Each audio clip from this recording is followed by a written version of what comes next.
नाज़रीन, खित्ते की बदलती सूरत हाल और पूरी दुनिया की नज़रें इस वक्त शहर इक़्तिदार इस्लामाबाद पर लगी हुई हैं, जहाँ पर आगे जुमा और हफ्ता जो है वो बहुत अहम मुलाकातें होने जा रही हैं, टेबल टॉक होने जा रही है। और पाकिस्तान की जो सालिसी का किरदार है पूरी दुनिया उसकी मोतरफ है, और जो सिफारती महाज पर पाकिस्तान को कामयाबी मिली है वो पूरी दुनिया जहाँ पर उसका एतराफ़ करी, वहीं पर कुछ दुश्मन ममालिक जो हैं वो जेलसी फैक्टर का शिकार हैं। और उन्होंने भी अपने जो वज़ीर ख़ारजा हैं उनको भेज दिया कि जाके आप भी अब कुछ बातचीत करें और हमारी भी कोई बताएं कि हम भी इस दुनिया में ही रहते हैं, हमारा भी कहीं नाम लिया जाए। लेकिन नाम उन्हीं का लिया जाता है जो हमेशा अच्छे काम करते हैं। तो पाकिस्तान अल्हम्दुलिल्लाह इस सारी सूरत हाल में सर फहरिस्त है, और ये अगले 2 दिन जो है वो इंतहाई अहमियत के हामिल हैं। जहां पर ये खुशी का मौका है वहां पर बहुत बड़ी जिम्मेदारी भी पाकिस्तान के कांधों पर है, पाकिस्तान की मिलिट्री लीडरशिप के कांधों पर है, पाकिस्तान की जो सियासी क़यादत है उसके कांधों पर है। सारी सूरत हाल पर बात करते हैं। हमारे साथ स्टूडियोज़ में मौजूद हैं सीनियर तज्ज़ियाकार हमारे साथ इमरान याकूब साहब हैं, साथ ही साथ सीनियर तज्ज़ियाकार सईद काजी साहब ने भी ज्वाइन किया और डॉक्टर शाहिद मसूद साहब ने ज्वाइन किया। Welcome to all of you जी।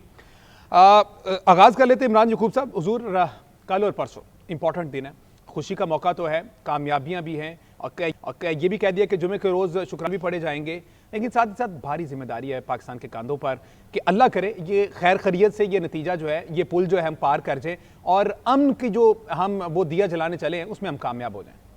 बिस्मिल्लाहिर्रहमानिर्रहीम। हमजा, देखें, पाकिस्तान हमेशा से अमन का दायरा है और हमेशा से हम पूरी दुनिया को यही कहते रहे हैं कि हम तो दुनिया में अमन चाहते हैं। और उसका सबसे बड़ा सबूत ये है कि दहशतगर्दी के ख़िलाफ़ जंग में आप देखें कि हम 80,000 से ज़ायद जानों का नजराना पेश कर चुके हैं। इससे ज़्यादा सबूत हम दुनिया को क्या दें? हमसे ज़्यादा तो हम दुनिया में कोई चाहता ही नहीं। अगरचे हमारे दुश्मन जो है वो हमेशा से कोशिश करते रहे हैं, लेकिन अब अल्लाह ताला ने जिस इज़्ज़त से पाकिस्तान को नवाजा है, और मैं कहता हूँ यहाँ पे वज़ीर आज़म मियाँ शहबाज शरीफ और field marshal general Asim Munir दोनों की तारीफ ना करना जो है ना वो बड़ी ज़्यादती होगा।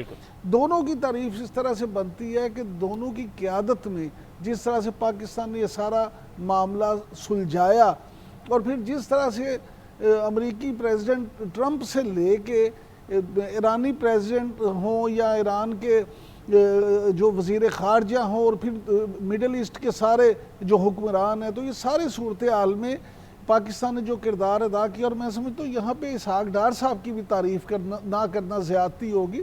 इसहाक डार साहब जब वज़ीर ख़ारजा बने थे तो बहुत से लोगों का ये ख्याल था कि शायद वो वज़ीर ख़ारजा के तौर पर बहुत अच्छा परफॉर्म ना कर पाएँ, और उनको शायद सिर्फ मियाँ नवाज शरीफ से दोस्ती और रिश्तेदारी की बिना पे वज़ीर ख़ारजा बनाया जा रहा है। लेकिन उन्होंने ये साबित किया कि उस वक्त उनका जो इंतखाब था वो एक बहुत ही अच्छा इंतखाब था, और उन्होंने उसका जो है ना इस वक्त पूरा मुज़ाहरा करके दिखाया। तो मैं ये समझता हूँ कि इस वक्त पाकिस्तान जो है उसको अल्लाह ताला ने बहुत ही इज़्ज़त से नवाजा है। और आपने बिल्कुल ठीक कहा इंट्रो में कि ये खुशी के साथ साथ ज़िम्मेदारी का जो है मामला वो भी है। अब देखें कि दुनिया के अहम तरीन लोग, और इस वक्त दुनिया का सबसे बड़ा मसला क्या है, ये सिर्फ मिडल ईस्ट का या साउथ एशिया का मसला नहीं है, ये पूरी दुनिया का मसला है। तीसरी आलमी जंग का एक तरह से आगाज हो चुका था। तो अब पाकिस्तान ना सिर्फ ये जंग रुकवाने में कामयाब हो गया, बल्कि अब अगले मामला तय होने, और कल से आज रात से मेहमान आ जाएंगे, और उसके बाद इस्लामाबाद में 2 दिन की आम तातील का भी ऐलान किया गया। और अभी कुछ देर पहले ही वज़ीर आज़म की सरबराही में एक जो है इजलास हुआ जिसमें आला अस्करी और सिविल क़यादत ने शिरकत की, और वज़ीर आज़म को ना सिर्फ ब्रीफिंग दी गई बल्कि मुकम्मल तौर पर इस पर मुशावरत भी की गई है। तो मैं ये समझता हूँ कि पाकिस्तान जो है वो आलमी उफ़्क़ पे उसने ना सिर्फ अपने आप को मनवाया है, बल्कि आप देखेंगे कि इस अमन कायम होने के बाद पाकिस्तान की इज्जत और तौक़ीर में मज़ीद इजाफा होगा। बिल्कुल ठीक है, ठीक है। डॉक्टर साहब, सर आज सुबह खबर एक आती है कि आबना हुर्मुज़ को बंद कर दिया गया, ईरान ने सीज़ फायर की खिलाफ वर्जी कर दी है, लेकिन अब उनके जो वज़ीर ख़ारजा हैं सईद खतीब, ईरानी नायब वज़ीर ख़ारजा, उन्होंने कह दिया कि ये तो खुली हुई है सिविलियन जहाज़ों के लिए, हमारी तरफ से कोई नहीं है। आप समझते हैं प्रोपेगेंडा करने वाले लोग जो हैं वो अभी भी बाज नहीं आ रहे, और बहुत सी ऐसी कुव्वतें हैं जो नहीं चाहते कि ये टेबल टॉक हो, वो नहीं चाहते कि सीज़ फायर हो, वो चाहते कि इसी तरह दुनिया में आग लगी रहे।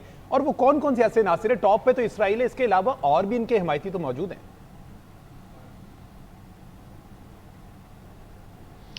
सबसे पहले जो जी अस्सलाम वालेकुम और बहुत शुक्रिया। और इमरान याकूब साहब को भी और सईद काजी साहब को भी अस्सलाम वालेकुम, और उनका भी बहुत शुक्रिया। वालेकुम सलाम सर। ये पहले तो मैं ये कहूँ कि दीदा दिल फरशेरा, हम इंतज़ार कर रहे हैं इस्लामाबाद में, पाकिस्तान में अपने मोअज़्ज़ज़ मेहमानों का, इस दुआ के साथ कि यहाँ से अमन का पैगाम दुनिया भर में जाए और गलत फहमियाँ दूर हों और जंगों का खात्मा हो। दूसरी बात जो आपने सवाल पूछा आबना हुर्मुज़ का, आबना हुर्मुज़ के बारे में ईरान ने एक नक्शा बाकायदा जारी किया है, और चूंकि मामला तय नहीं हुए अभी तक, ना लेबनान के अंदर सीज फायर हुई है, ना ही उसके बारे में मुतज़ाद बातें वाशिंगटन की तरफ से कही गई हैं। एक बात तो ये कि वो 10 पॉइंट्स कुछ और थे, हम कुछ और समझे, वो उसमें ये नुक्ता नहीं था, वो नुक्ता नहीं था, लेबनान था नहीं था। तो अभी जाहिर है कि मुज़ाकरात होंगे तो उसमें ये सारे उभाम दूर होंगे। तो आपने हुर्मुज़ के हवाले से उन्होंने एक नक्शा जारी किया और उन्होंने कहा है कि जी ये जो पहले जहाज थोड़ा सा ओमान की तरफ से, ओमान के साहिलों के करीब से होते थे, वो वहां से ना गुजरे, बल्कि वो थोड़ा सा उनका जो रास्ता है वो शुमाल की तरफ, वो ईरान की तरफ से वो गुजरे। और उसकी वजह जो माहिरीन हैं जो वहाँ से अपने जहाज वहाज गुजार रहे हैं, वो ये कह रहे हैं कि ईरान ने ये मैसेज भेजा है कि नेवल माइंस बिछी हुई हैं, और अगर किसी, और साथ ही जो प्रेसिडेंट ट्रंप का भी बयान आया कि जी हम भी किसी अगर मामला ख़राब होते हैं तो हम भी जंग के लिए तैयार हैं और फौरी तौर पे हम दोबारा अटैक स्टार्ट करेंगे। और ईरान की तरफ से भी कहा गया है कि हमारी जो उंगलियां हैं वो भी ट्रिगर्स के ऊपर हैं इस वक्त। ये लफ्ज़ उन्होंने इस्तेमाल किया कि ट्रिगर्स के ऊपर हैं, क्योंकि हमारे साथ भी धोखा हुआ है और जो है वो हम भी तैयार हैं उसके लिए, कोई इशू नहीं है।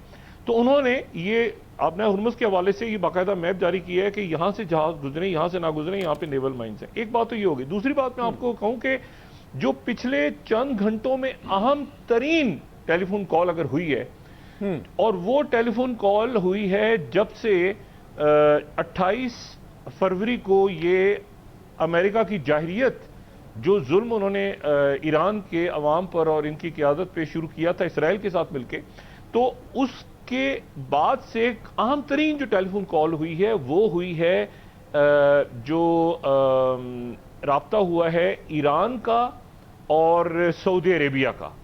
ये पिछले 40 दिन से ये राब्ता नहीं हो पा रहा था, और दोनों हमारे जो सऊदी अरेबिया के साथ हमारे ताल्लुकात, किसी को इस बात में शक नहीं होना चाहिए कि सऊदी अरेबिया के साथ हमारे ताल्लुकात ना सिर्फ ये कि हालिया दिफाई पैक्ट, बल्कि उससे बहुत पहले से, कई दहाइयों से, जब से यानी सऊदी अरब नहीं भी था तो अर्ज़ मुक़द्दस हर मुसलमान के लिए, और सऊदी अरेबिया बनने के बाद तो जाहिर है कि हमारे दिलो जान उनके साथ हैं। लेकिन यह है कि दरमियान में आपको याद है कि पिछले 48 घंटे पहले कोई एक मामला ख़राब हो गया था। उसकी वजह यह थी कि ईरान का अटैक हुआ था सऊदी अरेबिया पे, और एक खामोश मुफाहमत सऊदी अरेबिया की ईरान के साथ इस तमाम अरसे जारी रही, सवाए उसके कि वो जो किंग फहद एयरबेस पे अटैक हुआ जहाँ पे अवाक त्यारे तबाह हुए। लेकिन उसके बावजूद एक ईरान के साथ एक खामोश मुफाहमत थी, जिसके नतीजे में जो यम्बू की पाइपलाइन थी, जो ईस्ट वेस्ट पाइपलाइन थी, उसको हूतीज ने, अंसारुल्लाह ने निशाना नहीं बनाया था, और वहां से खुल के अगर किसी अरब मुल्क का ऑयल चलता रहा है, जाता रहा है आलमी मंडियों तक, तो वो सऊदी अरेबिया की पाइपलाइन थी। तो एक खामोश अंडरस्टैंडिंग थी, और ये अंडरस्टैंडिंग हमें उस वक्त भी नजर आई थी जब यमन के अंदर ये सदर्न यमन जो ट्रांजिशन काउंसिल है, और जाहिर पाकिस्तान सऊदी अरेबिया के साथ था, आपको याद है वो ये फरवरी से पहले जो एक बड़ा मजबूत ब्लॉक बन के उभरा था, Pakistan, Saudi Arabia, Türkiye, Egypt और बाकी मुल्क भी, तो वो अपनी जगह पर वो ब्लॉक इंटैक्ट था, इंटैक्ट है और इंटैक्ट रहेगा। उसकी आखिरी मीटिंग जो है वो अभी आपने देखा होगा 29 मार्च को इस्लामाबाद में हुई थी, और इससे पहले 19 मार्च को वज़राए ख़ारजा की, जिसमें डार साहब भी थे, और तुर्किया और सऊदी अरेबिया और मिस्र के वज़राए ख़ारजा वो रियाद में भी हुई थी 19 मार्च को। तो दरमियान में ये एक तलखी पैदा हो गई थी कि ईरान की तरफ से जब अटैक हुआ तो आपने देखा पाकिस्तान ने किस तरह रिएक्ट किया था फौरी तौर पे कि दरमियान में इन कोशिशों को नाकाम ना बनाया जाए, क्योंकि सऊदी अरेबिया जो है वो पाकिस्तान के दिल जो है वो सऊदी अरेबिया के अवाम के साथ, उस अर्ज़ मुक़द्दस के साथ हम खड़े हैं। और फिर उसके बाद लेकिन जाहिर है कि यहाँ से फिर पाकिस्तान एक दुश्वार एक मोड़ पे था ये सारा मामला कि ईरान के साथ भी हमारे ताल्लुकात जो हैं वो, और ईरान ने भी इत्तेमाद किया मुकम्मल तौर पे। तो फिर उसके बाद ये जो कल जो चंद घंटे पहले जो राब्ता हो गया है ना दोनों मुल्कों का, बरादर मुल्कों का, मैं कल भी बात कर रहा था कि ये बड़ा जरूरी है, क्योंकि ये जहन में रखें कि सऊदी अरेबिया और ईरान के दरमियान जो ताल्लुकात की बहाली करवाई है वो चाइना ने करवाई है 2023 में, और चाइना उसमें गारंटर था जब अली शमखानी शहीद वहां पे बीजिंग में मौजूद थे और सऊदी अरेबिया की भी नुमाइंदगी थी, और उससे पहले कम्प्रहेंसिव स्ट्रेटेजिक पार्टनरशिप जो है वो ईरान और सऊदी अरेबिया दोनों की है चाइना के साथ। तो ये दरमियान में जो कशीदगी पैदा हुई तो उसके नतीजे में पाकिस्तान की एक पोजीशन थोड़ी सी हम सब परेशान थे, लेकिन ये जो राब्ता हो गया है सऊदी अरेबिया का और ईरान ये का, खुशाइंद ये मेरे इन्हें ख्याल कह से सकते हैं। बहुत बिल्कुल बड़ा बिल्कुल ठीक breakthrough है। और मैं डॉक्टर साहब, अपनी गुफ्तगू को डॉक्टर साहब खबरें करता हूँ, फिर उसके बाद दोबारा बात करेंगे कि ये डॉक्टर जो साहब यहाँ पे खबरें तो मेहमान आ ये रहे भी हैं, है, ये दो मुल्कों डॉक्टर की साहब तरफ से इमरान तो यकूब साहब वफूद आ कुछ रहे हैं, ऐड करना लेकिन चाह रहे हैं, आपसे इस बात के कुछ सवाल इम्कानात करना चाह हैं रहे कि हैं। मजीद डॉक्टर साहब जी जी जी डॉक्टर साहब इमरान खबरें साहब। तो ये भी हैं कि ये जो ईरान का और सऊदी अरब का राब्ता है ये भी पाकिस्तान ने करवाया और उसमें पाकिस्तान ने बड़ा अहम किरदार अदा किया है।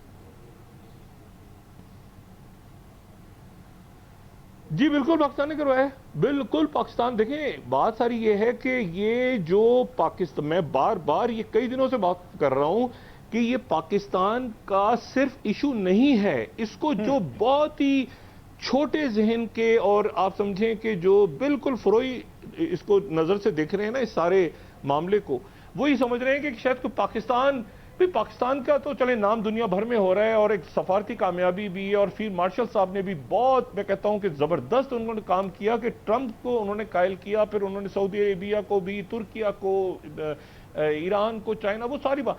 लेकिन असल जो बात है वो पाकिस्तान अपना केस नहीं लड़ रहा, पाकिस्तान दुनिया का केस लड़ रहा है। पूरी दुनिया इस वक्त जंग के दहाने पे खड़ी है। न्यूक होने जा रहा था ईरान, और अभी भी वो कहते हैं ना ट्रिगर्ड है उनकी, उधर प्रेसिडेंट ट्रंप के आप बयान देखें और इधर से ईरान के बयान देखें, और पूरी दुनिया जंग के दहाने पे खड़ी है।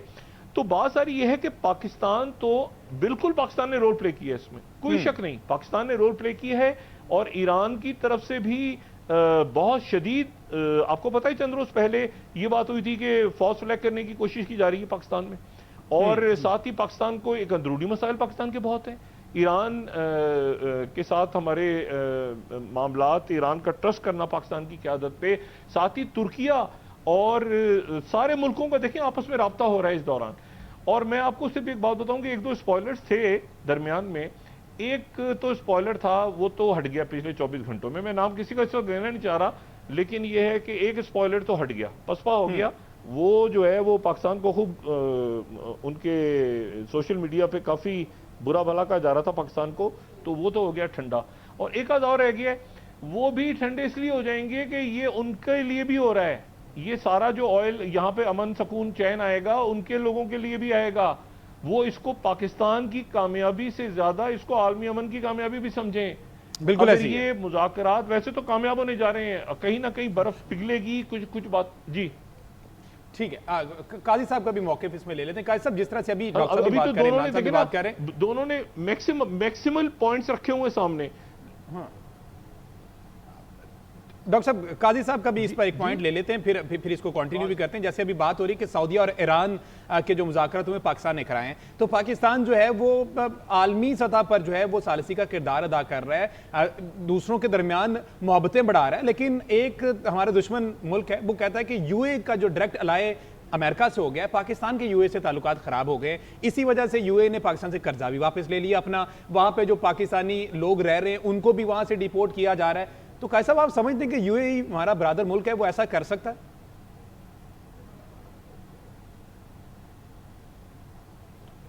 देखें, उसकी अलाइनमेंट जो है यूएई की हम सब जानते हैं, वहाँ अच्छा। पे जितने अमेरिकन एसेट्स हैं और सीआईए के एसेट्स हैं वो हम जानते हैं। मगर मैं यहाँ एक और बात, while not taking away credit from Pakistan, और मगर मैं एक बात ज़रा आपसे वजाहत कर दूँ। ये जो खित्ता है, अगर हम जीसीसी और ईरान और इराक को मिला लें तो ये पूरी दुनिया की जो ऑयल और एनर्जी और गैस की सप्लाई का 31% है।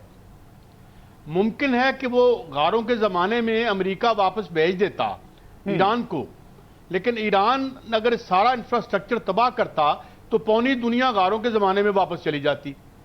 तो पहली बात तो आप ये समझें कि ईरान की रेजिलियंस उसकी जो एक नई टेक्नोलॉजिकल एक चेंज आई है वॉरफेयर में, उस पर अबूर नहीं, ये तो मैं आपको कह रहा हूं, ये तो आप इंडिया का अगर आप मीडिया देखें तो वो आपस में इस तरह लड़ रहे हैं, मैं तो हैरान होता हूं। वैसे इंडिया में क्या मीडिया है, ऐसे कल किसी ने वो अपना लैपटॉप तोड़ दिया कि जी पाकिस्तान क्यों इस तरह से, तो इस तरह की एक छोटेपन का मुजाहरा हम हर जगह देख रहे हैं। मगर मैं इस बात को पहले एम्फेसाइज कर दूं कि इस मुज़ाकरात की टेबल पे ईरान लेके आया है इनको, और ईरान ने इतनी बड़ी कास्ट उनको बता दी थी कि देनी पड़ेगी आपको, कि ये दुनिया का वर्ल्ड ऑर्डर बनते बनते फिर आपको आधी सदी और चाहिए होगी। वो ये अगर एनर्जी का इंफ्रास्ट्रक्चर और जो आर्किटेक्चर तबाह करने की जो सलाहियत उसने डेमोन्स्ट्रेट की, और बाकायदा, और उसमें दो बातें देखें, दो बातें। पहली बात उसने कहा कि मैं आपके पुलों पे हमला करूंगा, वहां लाखों लोग पुलों के ऊपर इकट्ठे हो गए। दूसरी बात, इन्होंने चेकिंग की अपने एक एयरमैन को बाजियाब करवाने की, बेसिकली इन्होंने ग्राउंड पर हमले का एक टेस्ट किया उसको, और उसमें जो इनके साथ हुआ वो आपके सामने था। तो नंबर 1 ईरानिया, नंबर 2 पाकिस्तान की ना सिर्फ ये कि दानिशमंदी, बल्कि एक जरूरत भी क्रिएट हुई। आखिर आए ये हमारे पास कि यार हमारी जान छुड़ाओ, और पाकिस्तान ने कहा भाई ठीक है, ये नेकी का काम है, हम करेंगे, हमने बड़े तरीके से। और पाकिस्तान को मैं एक और भी क्रेडिट देता हूं, इस तमाम जंग के दौरान इतनी ये नाजुक मरला था सऊदी अरब और ईरान के माबैन, कि जिस अच्छे तरीके से पाकिस्तान ने अपने आप को मैनेज किया, ये भी एक हिस्सा है, और nobody can take away our credit. But बात यह है कि यहां सिर्फ power flows from the barrel of gun, एक ही मैसेज है इस्लाम के लिए, दूसरे मुल्कों के लिए भी, कि ताकत से बात करती है। यहां पे जो ईरान, मैं अभी ये बात करता हूं, और मैंने ये बात पहले भी की है, कि ईरान ने अगर 10-15 साल पहले एटम बम फोड़ दिया होता तो आज ईरान के अवाम इस विपता में, इस मुश्किल में मुब्तला ना होते। तो ये लेसन्स हैं, अगर पाकिस्तान की बात पर ध्यान देंगे तो दुनिया शायद कम तबाही से निकल आएगी इस क्राइसिस में जिसमें हम हैं। और मेरे ख्याल में इसमें हमें ईरान को भी सल्यूट करना चाहिए, जिन्होंने वाकई एक अपॉर्चुनिटी क्रिएट की और अमेरिकी साम्राज्य को जो है उसके जवाल को तेज किया, जो ऑलरेडी रूबा जवाल था, मगर इसको तेज किया। और इसके बाद हम देख रहे हैं कि एक दुनिया इमर्ज कर रही है जिसमें चाइना सुपर पावर है, रशिया है, और ये बाइपोलर दुनिया होगी तो शायद सुख का सांस ले सकें, जैसे हम कोल्ड वार में लेते थे सोवियत यूनियन की वजह से। जी बिल्कुल ठीक है। इमरान साहब, सर जिस तरह से भी काजी साहब ने फरमाया कि ताकत से बात करती है, एक तरफ टेबल टॉक की बात हो रही, दूसरी तरफ दोनों ईरान भी और उधर से अमेरिका भी जिस तरह से ट्वीट्स आ रहे हैं कि हम ईंट से ईंट बजा देंगे, अगर ये टेबल टॉक कामयाब न, मुज़ाकरात कामयाब न हुए तो हम इनको दोबारा से सिविलाइजेशन मिटा देंगे, ये कर देंगे, वो कर देंगे। सर ये टैक्टिक्स ही होते हैं दोनों तरफ से अपनी ताकत दिखाने के, क्योंकि बैकएंड पे तो हमें भी पता है कि तरले तो किए जा रहे हैं कि नुकसान बहुत हो गया है। अब बात कर ली जाए हमजा, बात ये है सीधी सी कि जो तरलों की आपने बात की ना, तो अब तो मगरबी मीडिया खुद इस बात का एतराफ़ कर रहा है कि प्रेसिडेंट ट्रंप की तरफ से पाकिस्तान को ये कहा जा रहा था कि आप जो है ना ईरान को टेबल पे लाएं और ये मामला जो हैं उसको हल करवाएं। तो दूसरी तरफ ईरान, अब मामला ये है कि अगर आप देखें तो दोनों मुल्क असल में फेस सेविंग चाहते थे। एग्जैक्टली दोनों जो है वो तंग आ चुके थे, दोनों की।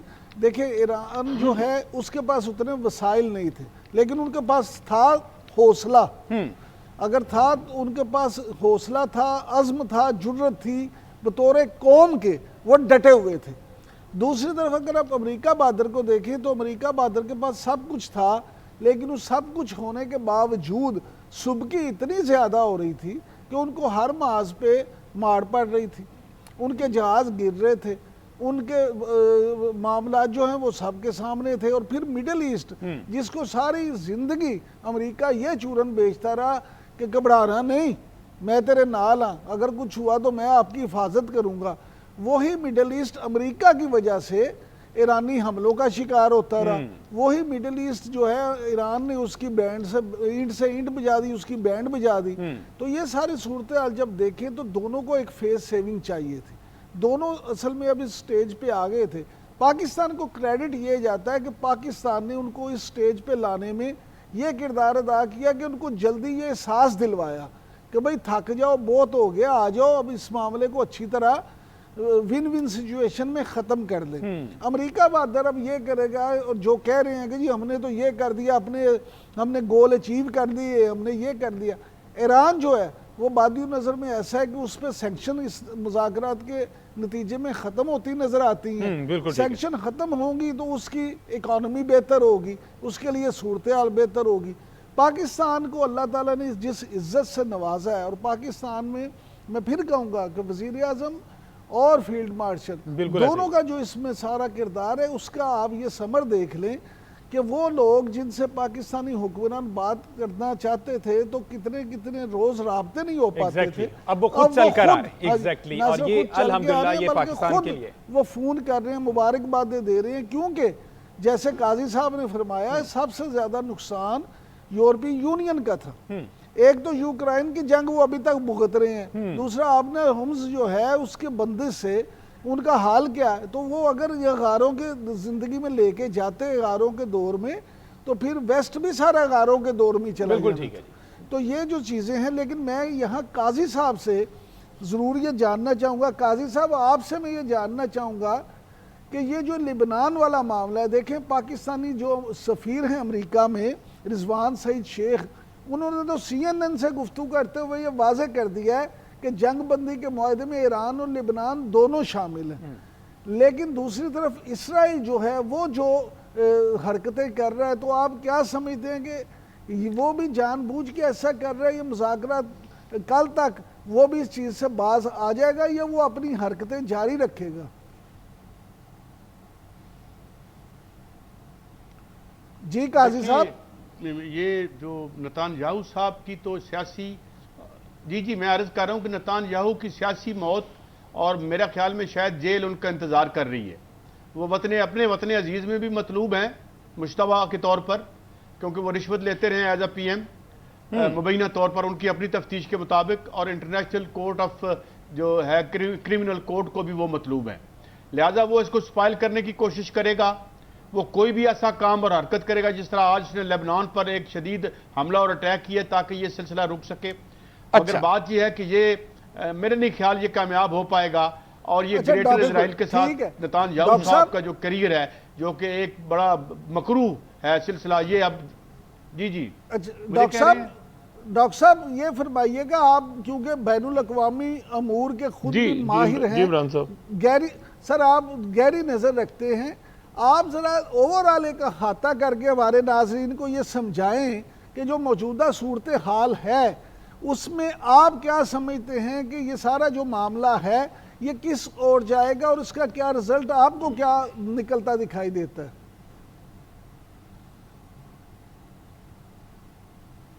मैं इमरान साहब अपनी बात करता हूं, मुझे 5 मिनट दीजिएगा और बीच में ब्रेकिंग न्यूज आए तो उसको भी रोकिएगा। मैं आपको जरा एक दूसरा इसका पहलू आपको बताना चाह रहा हूं जो कि बड़ी अहमियत इख्तियार कर गया, और जो मैं बात पहले भी कह रहा था कि सर इसीलिए मैंने रिक्वेस्ट की है कि पूरा जो इशू है प्लीज उसको इमरान साहब सर। जी इमरान साहब, मैं ये कह रहा था कि मुमकिन है कि और कुछ ममालिक के मुबस्सिरीन भी यहाँ पे तशरीफ ले आए। पहली बात तो ये मैं एक खबर है या आप समझें कि बाहर का मीडिया या ये चैटर चल रही है कि कुछ और बरादर ममालिक के मुबस्सिरीन भी यहाँ पे मौजूद हों इन मुज़ाकरात के दरमियान। कंफर्मेशन नहीं हुई किसी की तरफ से भी, लेकिन मैं सिर्फ ये जो बैनुल अक़वामी मीडिया है वहाँ पर ये बात चल रही है। एक बात ये, दूसरी बात मैं आपको ये बताऊँ कि इस पूरी जंग में एक बहुत बड़ा पहलू ऐसा है जिसको हमने नज़रअंदाज किया है और उसको समझना बड़ा ज़रूरी है। ये जब दूसरी इंतफादा हुई थी ना, दूसरी इंतफादा यानी दूसरी इंतफादा फ़लस्तीनियों की उस वक्त हुई थी जब ओस्लो एकॉर्ड के तहत 1995 में जो ओस्लो मुआहदा हुआ था उसमें यह था कि 4 साल के बाद जो है वो फ़लस्तीनी अथॉरिटी ख़त्म हो जाएगी और बाकायदा एक फ़लस्तीनी रियासत का क़याम हो जाएगा। लेकिन वो फ़लस्तीनी रियासत नहीं बनी, बल्कि वो जो वेस्ट बैंक था उसमें भी ABC और ये जो गैर कानूनी तौर पे यहूदी थे ये जाके आबाद हो गए।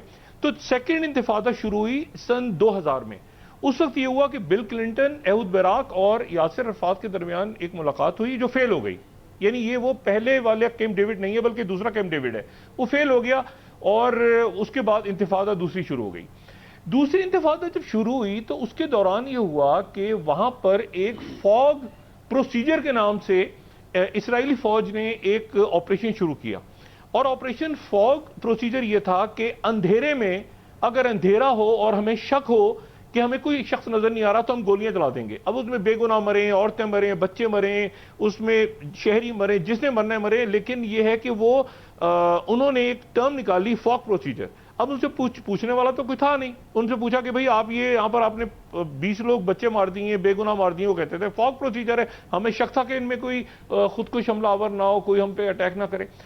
अब वो उस फॉग प्रोसीजर को आप ले 2024 में, 23 में, 25 में और 26 में, वो फॉग प्रोसीजर जो है वो अब इस तरह से चल रहा है कि जो डेटा सेंटर्स हैं या जो आर्टिफिशियल इंटेलिजेंस के जो मराकज हैं या जहां पर ये क्लाउड सर्विसेज हैं, वो डिफेंस कॉन्ट्रैक्टर्स बन चुके हैं। जैसे एक जमाने में आपको ये नजर आते थे ब्लैक वाटर और ये फॉग प्रोसीजर के तहत कि जी हम छुपे हुए हैं, हमें तो समझ नहीं आ रहा, हम निशाना बनाएंगे।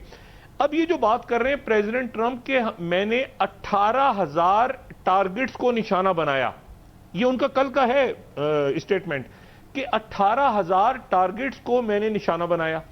ये 18,000 टारगेट्स उनको किसने बताए थे? ये उनको बताए थे आर्टिफिशियल इंटेलिजेंस मशीन्स ने, यानी किसी इंसान ने, किसी ह्यूमन इंटेलिजेंस ने नहीं बताए। सारा डाटा, ये जो प्लेंटियर जो कंपनी है, जो बदनाम जमाना कंपनी है, जिसके साथ पेंटागन ने एक मुआहिदा किया है और जिसमें पहले उन्होंने ये एंथ्रोपिक का जो LLM मॉडल था जो क्लाउड के नाम से, उसके साथ मुआहिदा किया। फिर उन्होंने ये कहा कि नहीं जी वो क्लाउड के एंथ्रोपिक के तहत ही वो जो है वो कामयाब हुए थे उसमें वेनेजुएला में। तो उसका फिर उन्होंने दुनिया में बात फैल गई कि भाई ये तो LLM मॉडल जो क्लाउड यूज कर रहे हैं तो वो तो पेंटागन के लिए इस्तेमाल हो रहा है, वो तो सर्विसेज दे रहा है, वो तो सर्वेलेंस कर रहा है। फिर वो ओपन AI यानी चैट GPT वालों ने मुआहिदा कर लिया अपना, एक लाइन लगी हुई है, उसमें अमेजॉन भी है, उसमें माइक्रोसॉफ्ट भी है, उसमें गूगल वालों ने तो ये ऑपरेशन जो मेवल है, प्रोजेक्ट मेवल, ये पहले से किया हुआ है। और एक दूसरा प्रोजेक्ट इसराइल का है, वो निम्बस के नाम से, ये अभी जो चल रहा है, ये निम्बस और मेवन दोनों हैं जो अच्छा अब हो क्या रहा है इसमें, जरा आप ये देखिएगा। हो ये रहा है कि ये जो सर्वेलेंस है, जितने कैमरे लगे हुए हैं शहरों के अंदर, जितने यहां पर टेलीफोन के ऊपर बातचीत हो रही है, लोग बुकिंग्स करवा रहे हैं होटल्स के अंदर, ये booking.com और इस तरह से लोग बैंकों की ट्रांजेक्शंस करवा रहे हैं, लोग गूगल के ऊपर अपनी कुछ सर्च कर रहे हैं, लोग व्हाट्सएप पे बात कर रहे हैं, लोग ईमेल्स कर रहे हैं, लोग बच्चे फेसबुक के ऊपर लगे हुए। अब वो मशीन्स जो हैं, मशीन्स, टोटल मशीन्स को उन्होंने ठेका दे दिया है कि ये आपने सेकंड्स के अंदर, सेकंड्स में पैटर्न को डिटेक्ट करना है और खुद ही आपने एग्जीक्यूट करना है और उससे पहले फैसला भी खुद ही करना है कि टारगेट क्या होगा। उसमें कोई ह्यूमन इन द लूप नहीं है, कोई मशीन, कोई ह्यूमन इन द लूप नहीं है, यानी सेकंड्स के अंदर आपने। अब क्या हुआ कि ये तो पहले गजा में करते रहे, गजा में ये हुआ ना ऑपरेशन निम्बस, और आपको याद होगा गूगल के लोग मुस्ताफी हो गए थे। अब ये जो पहला दिन था, यानी 28 तारीख को जब ये ऑपरेशन शुरू हुआ, तो उस दिन उन्होंने ये किया कि वो जो टारगेट 1000 टारगेट हिट हुए पहले दिन। मुझे बताएं कैसे 1000 टारगेट की लिस्ट किसने दी इनको कि कहां पे अटैक। अब वो इतना बाइस्ड और इतना गलत वो डाटा है कि उसमें यह है कि जी सरकारी इमारत एक निशाना बनेगी। अब वो सरकारी इमारत जो है वो 2015-16 से वो सरकारी इमारत जो है वो बच्चियों का स्कूल था। ये वो है जो न्यूयॉर्क टाइम्स की एक स्टोरी है, अगर आप देखें तो 9 मार्च की। अब वो मशीन ये कह रही है कि जी ये सरकारी इमारत थी और ये पासबान यहां पे रहते थे और फौजी अड्डा था। वो 2016 में 15 में वो बच्चियों का स्कूल अलग हो चुका था और वो पासदारान का अड्डा अलग हो चुका था। मशीन उसको रीड कर रही है कि जी ये तो एक फौजी अड्डा है। अब आप मुझे ये बताएं कि ये किस कदर खतरनाक, कितना खतरनाक है कि हॉस्पिटल का डाटा वो उठा रहे हैं ये और खुद ही डिसाइड कर रहे हैं, यानी टेक्निकल लेवल पे फैसला वो कर रहे हैं चंद सेकंड्स में, और वो डाटा फराहम कर रहे हैं ये ऑटोनमस ड्रोन्स को, ये टोमाहॉक्स को, ये इनको। और वो जनाब आप ये समझें कि ये खुद जो सेंटकॉम की तरफ से प्रेस ब्रीफिंग हुई, उन्होंने कहा कि हम AI टूल्स को इस्तेमाल कर रहे हैं और हम क्लाउड को दरमियान में से हटा रहे हैं, हमारी उनसे बातचीत नहीं अच्छी हुई, लेकिन लाइन लगी हुई है वहां पे। ओपन AI भी आ गया और SpaceX भी आ गया, ये भी आ गया। अब ये किस कदर खतरनाक मामला है, कितनी खतरनाक जगह दुनिया खड़ी इन्होंने कर दी है जाके, जो डेटा सेंटर्स पर अटैक हुए हैं। आप देखें पहले दिन उन्होंने बार बार कहा ना कि हमने ये उनकी जो सुपीरियरिटी थी फ़ज़ाई वो ख़त्म कर दी, इनके रेडार ख़त्म कर दिए, ये ख़त्म कर दिए। ये किस कदर ख़तरनाक बात है कि जो हमारी जो बच्चे हैं आगे वो आर्टिफिशियल इंटेलिजेंस की तरफ जा रहे हैं, स्टार्टअप्स बना रहे हैं, काम कर रहे हैं, उसको तालीम के लिए इस्तेमाल कर रहे हैं, सेहत के लिए इस्तेमाल कर रहे हैं, अद्वियात के लिए। ये आर्टिफिशियल इंटेलिजेंस को इस्तेमाल कर रहे हैं। चले आप वॉरफेयर में इस्तेमाल करें तो एक अलग चीज़ है, वो अलग चीज़ है कि उसके ऊपर बाद में बात करेंगे, अगर वक्त हुआ तो मैं उससे थोड़ी सी बात कर लूंगा। लेकिन आप अगर अपने टारगेट्स को गलत आइडेंटिफाई करने के लिए, मैं आपको बताऊं 2014 में क्या हुआ था। 4 बच्चे वहां पे गजा के साहिल पे खेल रहे थे। मैं आपको छोटी सी एक वाकया बताऊं। उस वक्त एआई इतनी ज्यादा सामने नहीं आई थी। उस वक्त इन्होंने ड्रोन को ऐसे ट्रेन किया कि जहां पर कोई गिरेगा तो आप समझ लें कि वो टारगेट है, वो बचने। अब वो क्या हुआ कि एक जगह ड्रोन वो आया, मिसाइल आया, वो बच्चे भाग रहे थे वो गजा के साहिल पे, तो उनमें से एक बच्चा गिर गया। ड्रोन ने उसको आइडेंटिफाई किया कि ये जो है ये सामने टारगेट है, और वो चारों बच्चों को मार दिया। वो बच्चा डर के गिर गया था नीचे। ये इन्होंने दरमियान में ये जो कह रहे हैं ना 18,000 टारगेट, अब ये फंसे कहां हैं जाके? फंसे ये उस दिन है जिस दिन उन्होंने आर्टिफिशियल इंटेलिजेंस के ऊपर सारा डिपेंड करते हुए अपना वो जो इनरिच यूरेनियम का ऑपरेशन किया इस्फहान में, और सारा डिपेंड ये कर रहे थे कि इनको एआई जो है वो वहां पर ऑपरेशन निम्बस और मेविन और पता नहीं कितने बिलियंस ऑफ डॉलर, तो प्रॉपर पेंटागन के अंदर तो एक इनका बन चुका है, वो आप समझ लें कि कमांड है। और मैं उस दिन से डर रहा हूं कि ये कहीं ये टैक्टिकल से ये जो इनका जो कमांड है और उसके बाद जो स्ट्रेटेजिक लेवल है उस लेवल तक, ये ऑपरेशनल लेवल तक ये ना चले जाएं। लेकिन बहरहाल अब ये हुआ है कि जनाब इन्होंने 18 कह रहे हैं 18,000 टारगेट। 18,000 टारगेट किसने बनाए?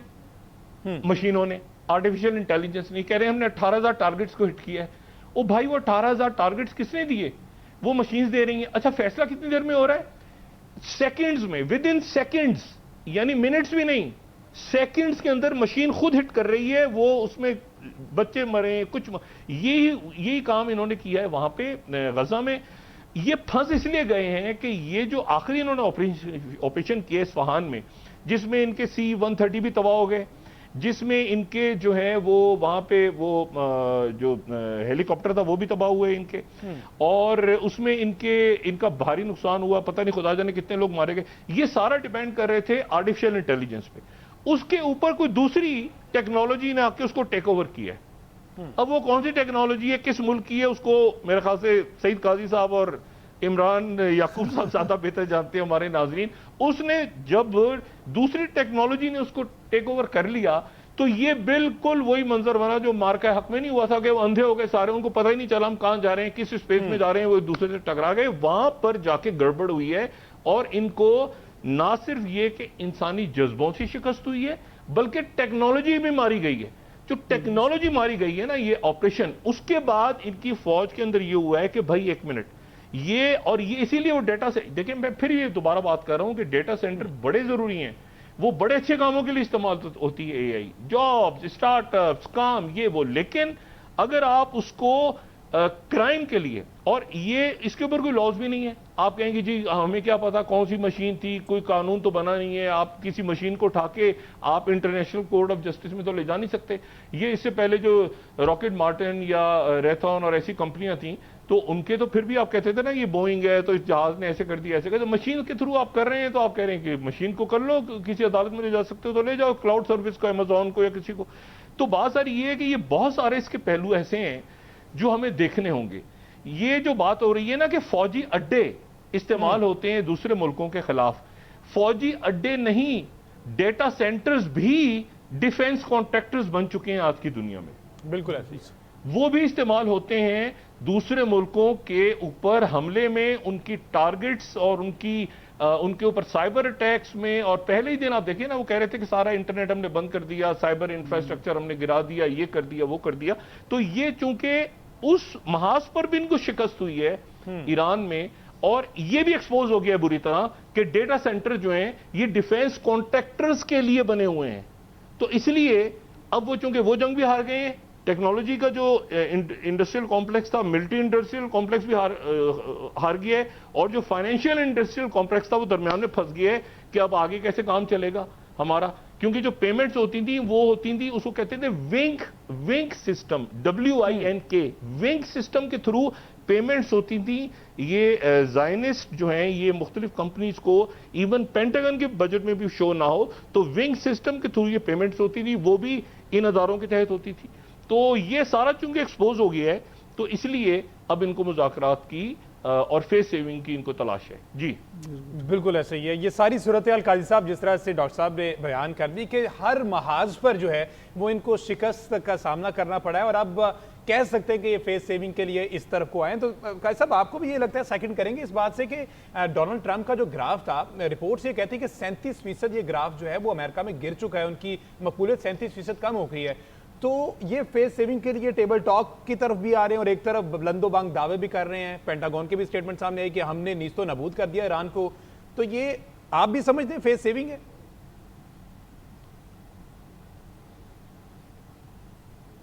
देखें, स्पेसी बुनियादी तौर पर जो बड़ा पुरमग़ज़ डॉक्टर साहब ने एक हमें बताया, इनसाइट दी, जिसकी वजह से ये एक तो टेबल पर आए, जिस तरह हमने बात शुरू में की थी। दूसरी बात यह है कि देखें, होता ये है और हुआ ये है, और हमने आम तौर पर मौजूदा जो करंट एक इकनॉमिक इंफ्रास्ट्रक्चर कह लें या आर्किटेक्चर कह लें, उसमें अब ये ट्रंप साहब एक लाइबिलिटी बन जाते हैं। बहुत दफ़ा हमने देखा कि जो है वो रियासतें जो है वो अपने मकासद के लिए इस तरह के लोग आते हैं आगे। फिर अब मसला ये हो गया है कि एक तो अंडर एस्टीमेट किया उन ताकतों ने जिनको आगे, और ज़ाहिर आवाम की भी थोड़ी बहुत इसको सपोर्ट थी क्योंकि इसने एक बड़ी वारदात की थी इलेक्ट होने के लिए। बर्नी सैंडर्स को ये फॉलो करता था और उसी के मॉडल को 2013 से फॉलो कर रहा था, तो जिसकी वजह से ये ऊपर आ गया। अब मसला ये है कि देखें, प्रॉब्लम इतना बड़ा हो गया है, कास्ट इतनी बड़ी है। अब जिस तरीके से डॉक्टर साहब ने अभी बताया कि ये जो डाटा सेंटर्स हैं, ये डाटा सेंटर्स नहीं है, ये उनके डिफेंस की कॉन्ट्रैक्टर हैं। और अब अगर ये उड़ जाते, 18 के करीब हैं ये इस पूरे रीजन में, और ये उड़ा देने थे इजराइल ने, और ये उड़ जाते तो उसके बाद कहां आप खड़े होते? फिर उसका आपकी हालत वही होनी थी जो अभी फिर डॉक्टर साहब ने फरमाया कि जिस तरह राफेल अंधे हो गए थे, इस तरह आपके सारे एसेट्स जो हैं मिडिल ईस्ट में वो सारे अंधे हो जाने थे। तो बेसिकली एक बात याद रखें, नो फ्री लंचेस। इस दुनिया में कोई अखलाकियात का नाम ना ले, हमसे बड़ा बाअखलाक कौम कोई नहीं है और ना कोई हमारे मजहब से ज्यादा। मगर सवाल यह है कि ये वो जबान है जो दुनिया में कोई भी नहीं समझता। तो ये है सिलसिला। बेसिकली ईरान इनको यहां लेके आया है, इसको स्पाइल करने की कोशिश कर रहा है इजराइल हर सूरत में, क्योंकि इंटरनेशनल टेररिज्म में उसकी रूलिंग एलीट की जो है वो बका है, वो करेगा। मगर एक बात मैं आपको बता दूं, अगर वो इस रास्ते से बचने की कोशिश करता है दोबारा, ईरान लबनान पे हमला तो कर दिया, कुछ और अगर वो एडवेंचर करता है तो मेरे ख्याल में इजराइल, एक तो उसका एक्सपेंशनिज्म और वो जो ग्रेटर इजराइल था वो तो बकौल मरवत साहब बढ़ गया, खत्म हो गया, वो चले गया उधर। अब क्या वो उस छोटी सी बेल्ट में एक नाली जिसमें वो रह रहे हैं, जिसे इजराइल कहते हैं, वो उसे रखना चाहते हैं या नहीं? क्योंकि मेरी कल कुछ डिफेंस एनालिस्ट से बात हुई तो उनका विदाउट नेमिंग देम वो ये कह रहे हैं कि अभी तक ईरान ने बहुत सा असला इस्तेमाल नहीं किया। अगर वो असला और वो उस लेवल के जो एंटी बैलिस्टिक मिसाइल्स हैं वो हो गए तो वहां की आबादी तो नहीं रहेगी, ये अपनी आवाम के भी दुश्मन है। तो बड़ा नाजुक मामला है। पाकिस्तान जिस रास्ते पे इनको लेके जा रहा है, ये चलते रहें, एक अमन करें तो कुछ अरसा शायद इनको दोबारा से पूरी दुनिया में अमन कायम हो सकता है। और पाकिस्तान ये रास्ता दिखाने के लिए इस वक्त पूरा जोर लगा रहा है और काफी हद तक उसमें कामयाब भी हुआ है। इमरान यकूब साहब, पाकिस्तान माशाल्लाह से कामयाब भी हो रहा है। सर, मुल्की हालात में अब देखें 2 दिन इंतहाई अहम है, इसमें आप क्या समझते हैं ऑपोजिशन का क्या किरदार होना चाहिए? ऑपोजिशन ने तारीफ की, उन्होंने कहा कि अगर हमें भी इस प्रोसेस में शामिल कर लेते तो शायद मजीद इसमें कुछ बेहतरी आती, तो हमें नहीं किया, बट जो भी हुआ अच्छा हुआ, पाकिस्तान के लिए अच्छा हुआ। तो ये किरदार ठीक है, आप समझते हैं? देखिए, बात यह है कि अपोजिशन हो या कोई भी हो, पाकिस्तान जो है, हम बतौर पाकिस्तानी, बतौर एक कौम के, हम सब जो हैं वो मैं समझता हूँ कि इस इशू पे इकट्ठे ही हैं। दूसरी बात यह है कि अपोजिशन को हुकूमत क्या शामिल करती। हुकूमत ने जितनी बार भी कोशिश की है अगर अपोजिशन को मुज़ाकरात पे, तो वो तो कहते हैं कि जी हम बात ही नहीं करेंगे, और हाँ सब पे जाके बात रुक जाती है। ये सारी जो चीज़ें ना, देखें इस वक्त ये सियासी इशू तो है नहीं, बिल्कुल ऐसी। लिहाजा और ये पाकिस्तान का इशू भी हाँ नहीं जी, मैं ये समझता हूँ कि इस वक्त जो हुकूमत ने किया वो बहुत अच्छा किया, और वो कहते हैं all is well that's ends well. Yes. तो ये पाकिस्तान ने आज देखे पूरी दुनिया इसकी तारीफ कर रही है, अपोजिशन के पेट में तो मरोड़ इसलिए उठ रहे हैं कि उनको तो आप देखें सोशल मीडिया 2 दिन पहले तक हुकूमत के बारे में या फील्ड मार्शल के बारे में या क्या क्या चीज़ें सामने नहीं आ रही थी। बिल्कुल ऐसी। तो मामला ये है कि उनको तो ये है कि ये हुकूमत को पाकिस्तान को इतनी इसमें पजीराई क्यों मिल गई।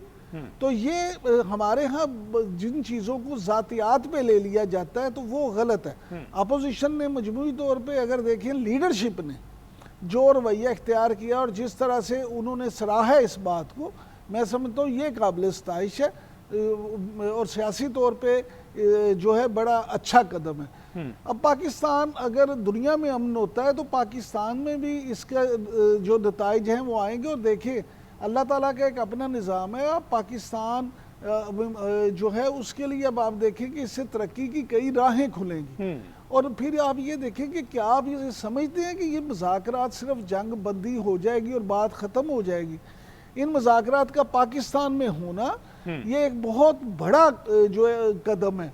और इसमें देखें आज अगर आज की आप बात करें तो पाकिस्तान जिसके हवाले से हमेशा दहशतगर्दी की खबरें आती थी, जिसके हवाले से मनफी खबरें आती थी, आज दुनिया का कौन सा मीडिया ऐसा है मुझे बताएं, वाशिंगटन पोस्ट हो, CNN हो, फॉक्स न्यूज़ हो, BBC हो, कोई अल जजीरा हो, मुझे TRT हो, इवन इंडियन मीडिया, मुझे बताएं कोई दुनिया का ऐसा मीडिया है जहां पे इस वक्त पाकिस्तान इस्लामाबाद, पाकिस्तान इस्लामाबाद उनकी पहली हेडलाइन ये ना हो।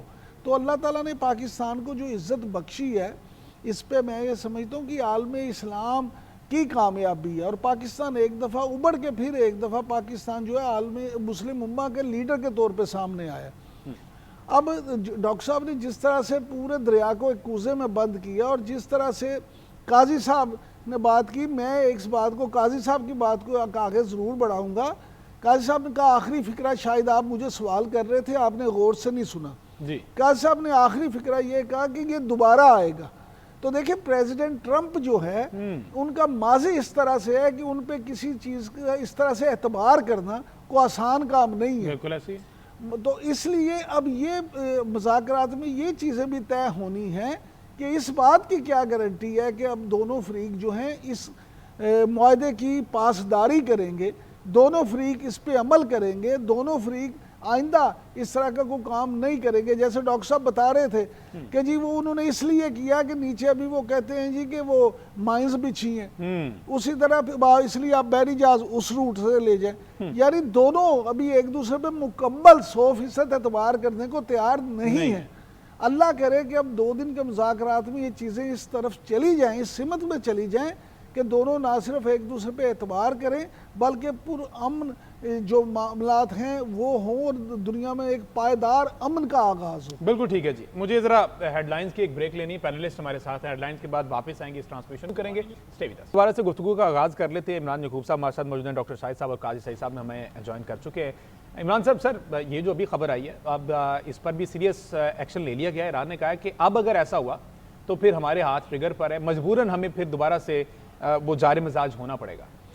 देखिए बात सीधी सी है कि अभी हम ये हेडलाइन ब्रेक से पहले जो बात कर रहे थे तो उसमें भी यही बात हो रही थी कि इसराइल जो है वो किसी तौर भी नहीं चाहता कि ये जंग बंद हो। अमेरिका पहले भी ये इसराइल की जंग में कूदा था, अमेरिका की ये अपनी जंग तो नहीं थी, लेकिन नेतन्याहू जो हैं वो अब भी ये चाहते हैं कि किसी तरह से कोई इस तरह का मामला हो जाए कि ये जंग जो है ये ख़त्म ना हो, मुज़ाकरात जो हैं अमन के मुज़ाकरात वो नाकाम हो जाएं और फिर इसराइल जो है वो अपने अज़ाइम नापाक अज़ाइम जो हैं वो पूरे कर सके। लेकिन अमेरिका जो है इस वक्त क्योंकि ख़ुद इस सारे मामले में इतनी हज़मियत का जो है ना वो आप कहना चाहिए कि निशाना बन चुका है और इतना हज़मियत उठा चुका है कि अमेरिका के पास भी अब कोई इसके अलावा चारा नहीं कि जंग बंद हो। फाइनेंशियल टाइम्स की रिपोर्ट है कि 21 मार्च से प्रेसिडेंट जो ट्रंप थे वो इस बात के हाँ थे कि किसी तौर भी पाकिस्तान बतौर सालिस अपना किरदार अदा करे और ये जंग जो है वो फौरी तौर पे बंद हो जाए। अब मामला ये है कि ईरान के सदर मसूद पज़ेश्कियान की तरफ से जो ये मामला आया बिल्कुल उन्होंने ठीक कहा है, क्योंकि लेबनान पे अगर इसी तरह से वो इसराइल अपनी जारहियत जारी रखेगा तो इसका मतलब है कि इसराइल तो अपनी बदमाशियों से बाज नहीं आ रहा, तो फिर ये जंग या ये मुआहदा कैसे पायदार हो सकता है। लेकिन मैं आपसे फिर ये कह रहा हूँ कि कल जब मुज़ाकरात का बाकायदा आगाज़ होगा तो उसके बाद आप देखेंगे कि इसराइल के रवैये में भी जो है फौरी तब्दीली आएगी, क्योंकि दूसरी सूरत में इन मुज़ाकरात का मकसद बचता नहीं है। अगर अमेरिका बहादुर जो है अपनी तमाम तर उसके बावजूद इसराइल को बाज नहीं कर सकता, इसराइल को रोक नहीं सकता, इसराइल जो है उसको अमन की तरफ माइल नहीं कर सकता, तो फिर आप ये देखेंगे फिर मुज़ाकरात का तुक क्या बंदाज होगा। तो उसके बाद आप देखेंगे कि इसराइल के रवैये में भी जो है फौरी तब्दीली आएगी, क्योंकि दूसरी सूरत में इन मुज़ाकरात का मकसद बचता नहीं है। अगर अमेरिका बहादुर जो है अपनी तमाम तर उसके बावजूद इसराइल को बाज नहीं कर सकता, इसराइल को रोक नहीं सकता, इसराइल जो है उसको अमन की तरफ माइल नहीं कर सकता, तो फिर आप ये देखेंगे फिर मुज़ाकरात का तुक क्या बनता है, फिर इन मुज़ाकरात का फ़ायदा क्या है। लिहाजा खुद अमरीकी मफाद में भी ये है कि इसराइल जो है अब वो इन चीज़ों से बाज आ जाए। बिल्कुल, इसराइल भी इन चीज़ों से बात है और डेफिनेटली कल ये चीज़ें जो हैं वो क्लियर हो जाएंगी। ऑल्दो ये आगाज़ होगा, कल ही के रोज़ ये नहीं होगा कि तमाम की तमाम सूरत हाल क्लियर हो जाएगी, लेकिन एक रास्ता मिल जाएगा कि एक रोड मैप मिल जाएगा किस तरफ अब इस दुनिया ने चलना है, किस तरफ ईरान और अमेरिका का जो है उन्होंने अपनी समत दुरुस्त करनी है। तो कल साहब सर ये जो अभी इमरान साहब भी बात कर रहे थे कि कल सूरत हाल वाज़ेह हो जाएगी और उसके बाद फिर इसराइल भी जो है वो इस पर अच्छा ज़रा लाइन का इशू आ रहा है काजी साहब, इमरान याकूब साहब। अच्छा सर, अभी जो हमने बात की है, हम ब्रेक पे जाने से पहले मुल्की सियासत की भी बात कर रहे थे, अपोजिशन की भी बात कर रहे थे। वज़ीर आला केपी का भी स्टेटमेंट आपने सुन लिया, उन्होंने कहा कि हमने जो धरना जलसा मुलतवी कर दिया है वो इसी वजह से किया है कि पाकिस्तान का नाम रोशन हो रहा है, पूरी दुनिया में हो रहा है, आलमी दुनिया की तवज्जो का मरकज़ बना हुआ है, तो फिर एक गुड जेस्चर तो है ना, तो अब इसमें इनको भी उस धारे में ले लेना चाहिए। देखिए बड़ी अच्छी बात है, इसमें तो कोई दूसरी राय नहीं है कि ये जो सुहेल अफरीदी साहब ने बयान दिया है ये एक अच्छी चीज़ है। बिल्कुल अपोजिशन को इसी तरह का किरदार देना चाहिए। और एक बात आप ज़हन में रखें, जब आप सुहेल अफरीदी साहब की बात करते हैं तो सुहेल अफरीदी साहब सिर्फ अपोजिशन नहीं है मेरे भाई, वो एक सूबे के वजीर आला भी हैं, एक सूबे के चीफ एग्जीक्यूटिव हैं और उस सूबे के जो सबसे ज्यादा दहशतगर्दी से मुतासिर हुआ। अब मामला ये है कि सुहेल अफरीदी जब को बात करते हैं तो उन्होंने अपने सूबे के मफाद को भी नज़र में रखना है। वो फिर वो वफाक जो है उसकी बहुत सारी चीज़ों के पाबंद भी हैं।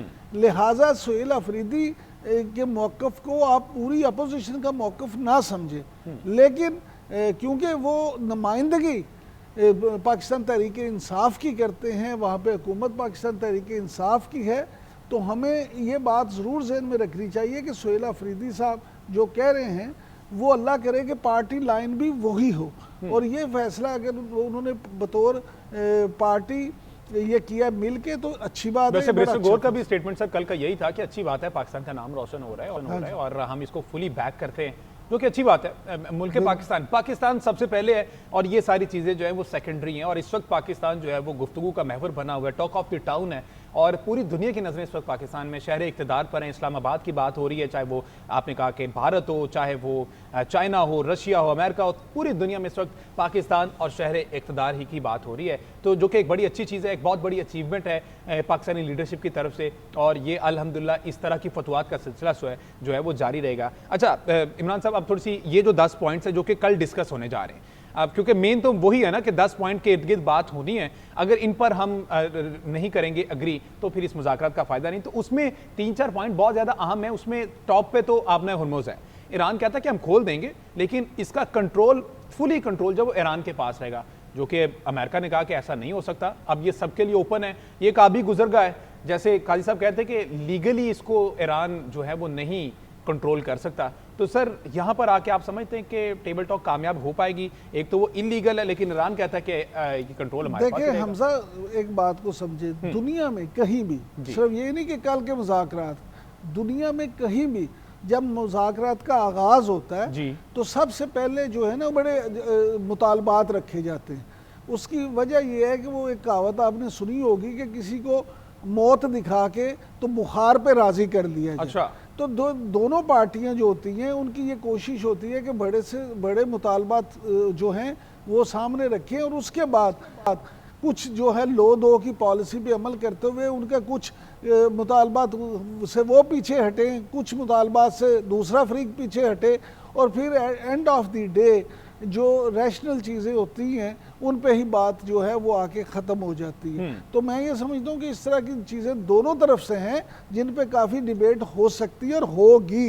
इसलिए पहले भी मैंने आपसे अर्ज़ की कि ऐसा नहीं है कि वो दोनों आमने सामने बैठेंगे और सब कुछ तय हो जाएगा।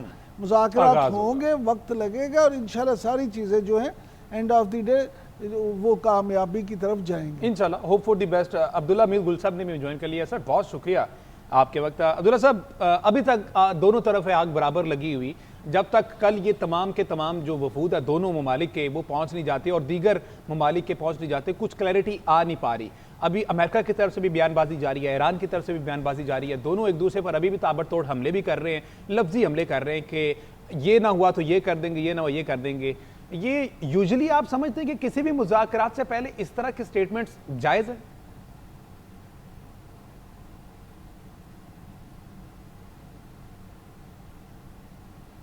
अब्दुल्ला साहब गालिबन आपका माइक ऑफ है सर। अच्छा, मीनवाइल ये जरा चेक करते हैं। काजी सईद साहब ने भी हमें ज्वाइन कर लिया। काजी साहब, सर यही गुफ्तगू हो रही है, आपका क्या इस पर टेक है? क्योंकि अभी ये जो सामने आई है खबर, ईरानी सदर मसूद पज़ेश्कियान की जानिब से एक्स पर ये उन्होंने ट्वीट किया है कि अब हमें हल्के में नहीं लें, अगर लेबनान पे ना किया तो फिर हमारे भी हाथ ट्रिगर पर है।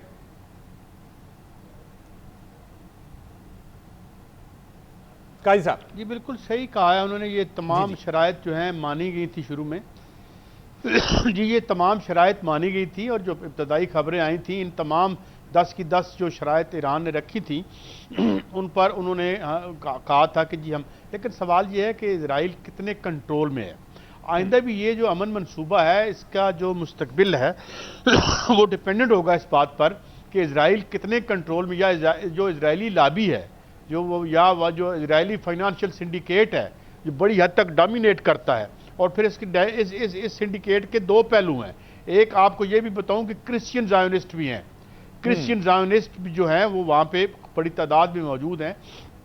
तो ये आपस में बात होगी क्या, ये मंसूबा या ये जो एक मुज़ाकरात हो रहे हैं या एक एग्रीमेंट अगर तय पाता है तो इस एग्रीमेंट को क्या वायोलेट नहीं करेगा? मेरे ख्याल में ये बहुत बड़ा सवालिया निशान है, और ये सवालिया निशान आपका जो है वो इस मुआहदे पर रहेगा। मगर सवाल ये है कि चीज़ क्या डिसाइड करेगी, क्या क्या क्या डिसाइडिंग फैक्टर क्या होगा? वो ये होगा कि जिस तरह ईरान ने डेमोन्स्ट्रेट किया है और उसके अलाइज ने, जो आप जाहिर है सबको पता है उसके अलाइज में से जो है वो एक चाइना भी है और रशिया भी है। तो उसमें मैंने जिस तरह पहले कहा कि power will talk to power, ताकत से ताकत बात करेगी, और उसमें ये अगर आज मुज़ाकरात की टेबल पर आए हैं तो they have been push to the wall, उनको दीवार के साथ लगे हैं तो ये आए हैं। तो उनको दीवार के साथ लगाएंगे तो उनसे जान छूटेगी, वरना ये गजा में बच्चों के गले काटेंगे, ये तेहरान के स्कूलों को अटैक करके प्यारी छोटी छोटी मासूम फूल जैसी बच्चियों को जो है वो शहीद करेंगे। तो ये होता रहेगा। तो बेसिकली बात ये है कि ईरान ने एक और भी रास्ता जो खोला है और दिखा दिया है सबको।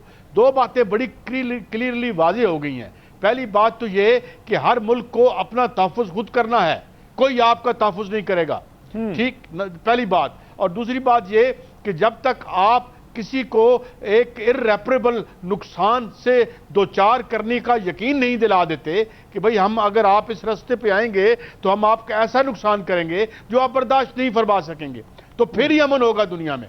दुनिया में वो जो रूल बेस्ड जो फ्रॉड एक चल रहा था दूसरी जंग अजीम के बाद जो अमेरिका बहादुर ने चलाया यहाँ पे, वो उस फ्रॉड वो भी उसकी भी मुलम्मा साजी खत्म हो चुकी है।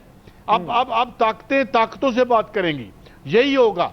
और आप देख लीजिएगा कि ये जो नया पैराडाइम क्रिएट किया है खास तौर पर अमेरिका बहादुर ने, सिर्फ यही नहीं, सिर्फ ईरान नहीं, अब आप देख लें कि यूरोप के बहुत से ममालिक ये कह रहे हैं जिसमें गालिबन कई मुल्क हैं, पोलैंड है और मुल्क हैं जो कह रहे हैं कि भाई हमें एटम बम बनाना है। तो ये तो आपने एक कंडीशन क्रिएट कर दी है पूरी दुनिया में अपने जाती तहफ़्फ़ुज़ के लिए, जो कि विच इज़ वेरी अनफॉर्चुनेट। और ये खुद वेस्ट ने किया है, अमेरिका बहादुर ने किया है। जिस तरीके से ये लिबिया में घुस गए, इराक में घुस गए, ईरान में उसी तरह घुसने की कोशिश की, शाम को बर्बाद किया, हर जगह को बर्बाद किया। तो ये एक नई दुनिया है। इस नई दुनिया में नया सिक्योरिटी पैराडाइम है, इसी पे जाना पड़ेगा। और मैं समझता हूं कि ईरान ने वेरी ग्राफिकली डेमोन्स्ट्रेटेड कि सुकून और अमन से रहने के क्या कवायद व ज़वाबित हैं, और वो हम समझते हैं। जी इमरान साहब, सर काजी साहब तो फुली कॉन्फिडेंट है कि ईरान ने जो है वो घुटने टेकने पर मजबूर कर दिया है अमेरिका को, लेकिन उनका सवाल बड़ा ज़बरदस्त है कि क्या इसराइल कंट्रोल में है, और अगर है तो कितने कंट्रोल में है। ये एक बड़ा इंपॉर्टेंट है, क्योंकि ये अगर मुज़ाकरात कामयाब हो भी जाते हैं, जो कि इंशाल्लाह हो जाएंगे, इसके बाद इसराइल कंट्रोल में है। देखिए, बात सीधी सी है। काजी साहब जो गुफ्तगू कर रहे थे, मैं काजी साहब की बात से 100% मुत्तफिक हूँ। 2-3 चीज़ें जो हैं आप ये देखें। सबसे पहले ये कि ये जो अब दुनिया में वेस्ट ने खुद इस बात की दौड़ शुरू करवा दी है कि बचेगा वही जिसके पास आइटम बम होगा। तो इसका नतीजा क्या निकलेगा? क्या अब मुस्तकबिल में आप ईरान को एटमी तजर्बा करने से रोक पाएंगे? क्या आप मुस्तकबिल में सऊदी अरब को एटमी सालियत का मालिक होने से रोक पाएंगे? क्या शुमाली कोरिया अब इसका अपना जो है वो इस तरफ नहीं जाएगा? तो ये एक बहुत सारे जो हैं आपके सामने सवालात अब मौजूद हैं। लिहाजा एक बात आप ज़हन में रखें कि अमेरिका बहादुर जो है वो खुद, वो कहते हैं आप अपने जाम में सयाद आ गया। अमेरिका बहादुर ने खुद इस वक्त सिचुएशन ऐसी कर दी है, और वो जो मामला था कि जिस तरह से आप ये समझते कि अमेरिका समझता था कि न्यू वर्ल्ड ऑर्डर है और मैं अकेला ही अब इस दुनिया में सुपर पावर हूँ और मैं जो चाहूँ वो करता फिरूँ। अब हालात उस तरह के नहीं हैं। अब ईरान ने जिस पे 47 साल से वो हालत जंग में था, जिससे कई दहाइयों से उस पे पाबंदियाँ थी, उसने अमेरिका का सारा जो कच्चा चट्टा है वो खोल के रख दिया। बिल्कुल ठीक है। उसने इतने 1000 मील दूर बैठे अमेरिका को सबके सामने नंगा कर दिया। अब्दुल्ला हमीद गुल साहब, सर हमारे दोनों पैनलिस्ट इमरान यकूब साहब और काजी साहब का ये मानना है, अपेरेंटली ऐसा लग रहा है कि अमेरिका घुटने टेकने पर मजबूर हुआ है, फिर ये मुज़ाकरात की टेबल पे आया और ईरान ने अच्छा खासा नुकसान पहुंचाया है। सेकंड करेंगे सर इस बात पर? बिस्मिल्लाहिर्रहमानिर्रहीम, बहुत बहुत शुक्रिया। पहले कोई शायद टेक्निकल इशू था जो आपको मेरी आवाज नहीं आ रही थी, मुझे आपकी नहीं सुनाई दे रही थी। देखिए, जहाँ तक ताल्लुक है कि ईरान और अमेरिका का, सबसे पहली बात यह है कि ये मुज़ाकरात नाकाम हुए थे तभी जंग शुरू हुई थी। इसलिए अब हमें ये देखना है कि अमेरिका की जो माजी का वर्ल्ड ऑर्डर था, अगर उसके तहत ये मुज़ाकरात किए जाएंगे तो फिर तो मेरा नहीं ख्याल कि इसके अंदर कोई ज्यादा कामयाबी आपको मिलेगी। हाँ, अगर जो उभरता हुआ वर्ल्ड ऑर्डर है जिसके अंदर चाइना, पाकिस्तान और रशिया का एक बड़ा मजबूत किरदार है, फिर तो मामलात कुछ बेहतरी की जानिब जाएंगे। अमेरिका को ये नहीं हो सकता कि अमेरिका को हारी हुई जंग का क्रेडिट विक्ट्री की शक्ल में दिया जाए और कहा जाए कि जनाब आप तो ये जंग जीत चुके हैं। सबको पता है उनकी टेक्नोलॉजी ऑब्सलीट हो गई, उनके मिलिट्री स्ट्रैटेजी नाकाम हो गई, उनकी दुनिया के अंदर डिप्लोमेटिक जो पॉलिसी थी वो बुरी तरह से फेल हो गई, और साथ ही साथ इजराइल ने उनको तबाह कर दिया। और यही हम कह रहे थे, माजी के अंदर इजराइल ने किसको नहीं तबाह किया, जिसके डाल पे बैठा उसी डाल को काटा। ये उनका पुराना तरीका कार रहा है। अभी ये आकाश बेल की तरह है। काजी साहब, इमरान साहब जानते हैं कि आकाश बेल क्या होती है। वो दरख्त पे चढ़ती है, उसके बाद दरख्त की तमाम ताकत को ले लेती है। वो पीले रंग की बेल नहीं होती, और फिर उसके बाद वो उस दरख्त को मार के फिर किसी और दरख्त का रुख कर लेती है। ये है वो इजराइल जो हमेशा यही काम करता रहा। इसलिए अब जो आपने देखा कि दुनिया जहां बातें कर रही है बहुत सारी, वहां पहले ही इस मामले के ऊपर मेरे ख्याल में अभी तो सवालिया निशान उठ रहा है कि जेडी वेंस पाकिस्तान पहुंच भी पाएगा या नहीं पहुंच पाएगा, क्योंकि उससे पहले कहीं इजराइल सैबोटाज ना कर दे सारे मामले को। जिस तरह से लबनान का बकायदा एक पहलू रखा हुआ है, ईरान ने उसके अंदर बात की है, और ये एक बात वैसे भी जायज है, खित्ते के अंदर अगर एक मुल्क भी आग में झुलसा तो याद रखें कि पूरा खित्ता झुलस जाएगा। इससे कुछ हासिल नहीं होगा, ये जंग आपको मजीद खराबी की तरफ ले जाएगी। और ये लगता यही है कि इजराइल यही चाहता है, क्योंकि नेतन्याहू का सर्वाइवल है इसके ऊपर, वरना तो नेतन्याहू गया, और नेतन्याहू गया तो ये जो एक एग्रेसर इजराइल है ये भी इसका खात्मा हो जाएगा। इसलिए जरूरत इस बात की है कि अब जो आने वाले वक्त हैं उसके अंदर हमें कुरान और सुन्नत से डिराइव करना है।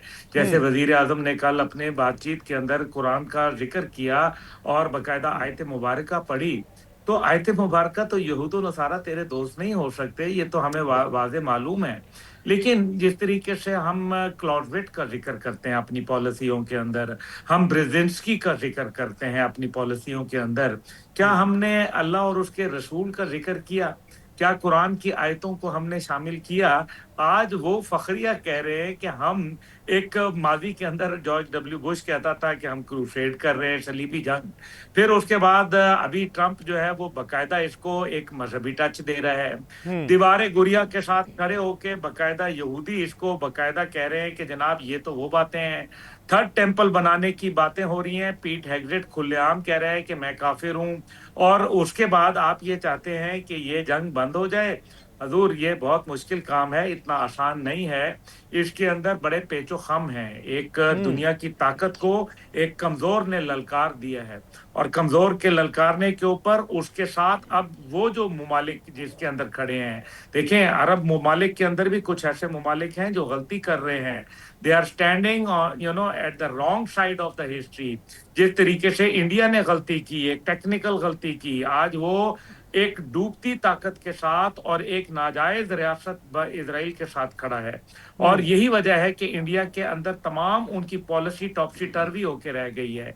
इसलिए जरूरत ये बात है कि आज अरब दुनिया के उन ममालिक को फैसला करना है कि मुस्तकबिल उनका क्या अमेरिका और इजराइल के साथ जुड़ा है या रीजनल ताकतों के साथ खड़ा है। अगर आज इस्लामी दुनिया ने बुनियानुम मरसूस न बने, जैसे कि ये इस जो कॉन्फ्रेंस का बुनियादी मकसद भी ये है कि बुनियानुम मरसूस बन जाओ, शीशा पिलाई दीवार बन जाओ, किसके खिलाफ बन जाओ? बात तो ये है, दुनिया के अंदर जिसने जुल्म किए, जिसने लोगों के ऊपर तमाम, देखिए कौन सी दुनिया जो आज दुनिया बगैर असूल के गवर्न हो रही है, जहां जो व्हाइट फॉस्फोरस बमों का इस्तेमाल हो रहा है, जहां इंसानियत को रगेदा जा रहा है, जहां मौत का रक्स जारी है।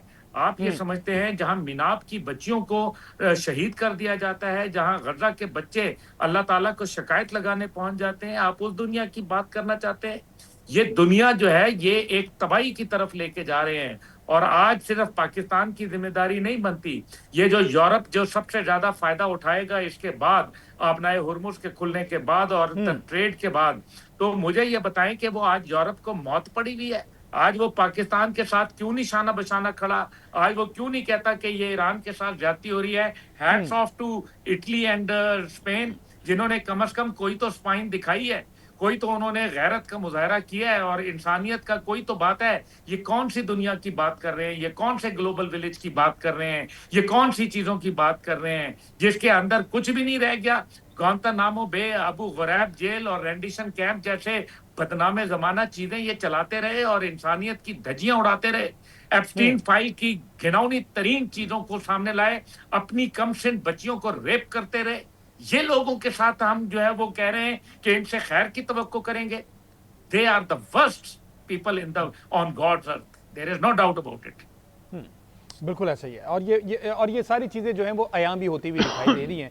अच्छा, इस मामले से थोड़ा सा आगे निकलकर काजी साहब, अब पूरी दुनिया को जाहिर है इस मामले ने झंझोड़ के रख दिया और अब वो सारे हाथ पांव मारना शुरू हो गए हैं। अब ये बरतानिया के वज़ीर आज़म जो है इन पर बड़ी तनकीद हुई। डोनाल्ड ट्रंप ने भी कहा कि जनाब आप आगे नहीं बढ़े, हम पर मुश्किल वक्त आया और आप चुप बैठे रहे। उन्होंने कहा कि मेरा काम सिर्फ बरतानिया की हिफाजत करना था, ये ईरान जंग हमारी नहीं थी। और अब जो है उन्होंने कमान संभाल ली है, वो अब सऊदी अरब के दौरे पर है और दीगर ममालिक में भी उन्होंने कहा कि मैं दौरे करूंगा, तो वो भी एक्टिव हो गए हैं। तो इससे आप समझते हैं कि अमेरिका को कोई खतरा हो सकता है या उसको कोई टेंशन कि आप जनाब दीगर ममालिक का सरबराहान भी उठकर सुपर पावर बनने की कोशिश कर रहे हैं, तो इस पर भी नजर डेफिनेटली डोनाल्ड ट्रंप की होगी अब?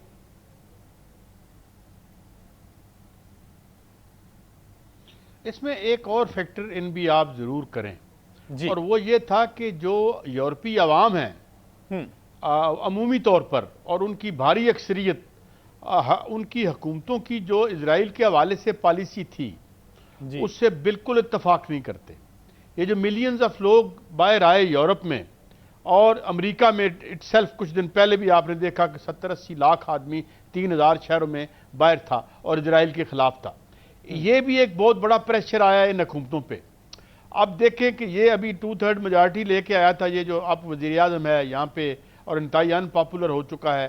चंद देखे ना ये कितने पॉपुलर थे मौसूफ ट्रंप साहब, और साल 1.5 साल में ही जो है ना वो फिल्म उतर गई है, डब्बा पैक हो गए। अब खैर से कितना अर्सा सर्वाइव करते हैं।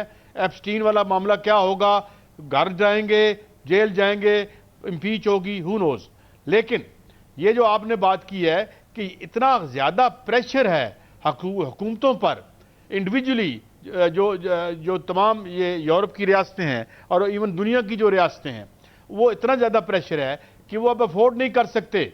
अब वो पहले तो ये बड़ी बेशर्मी के साथ असला बेचते रहे हैं और यूरोपीय मुल्क तमाम, इवन जर्मनी अब तक बेचता रहा है, मगर आपने देखा कि वहां के अवाम निकल आए बाहर और फलस्तीन की मासूम और फूल जैसी बच्चों, जवानों और बूढ़ों की जो गले काटे गए, जो शहादतें की गई, वो उसके लिए लोग सरतपा एहतजाज थे। और मैं ये ज़रूर अप्रिशिएट करूंगा कि वेस्ट का जो अवामी रिएक्शन है वो शायद मुस्लिम दुनिया में भी नहीं आया।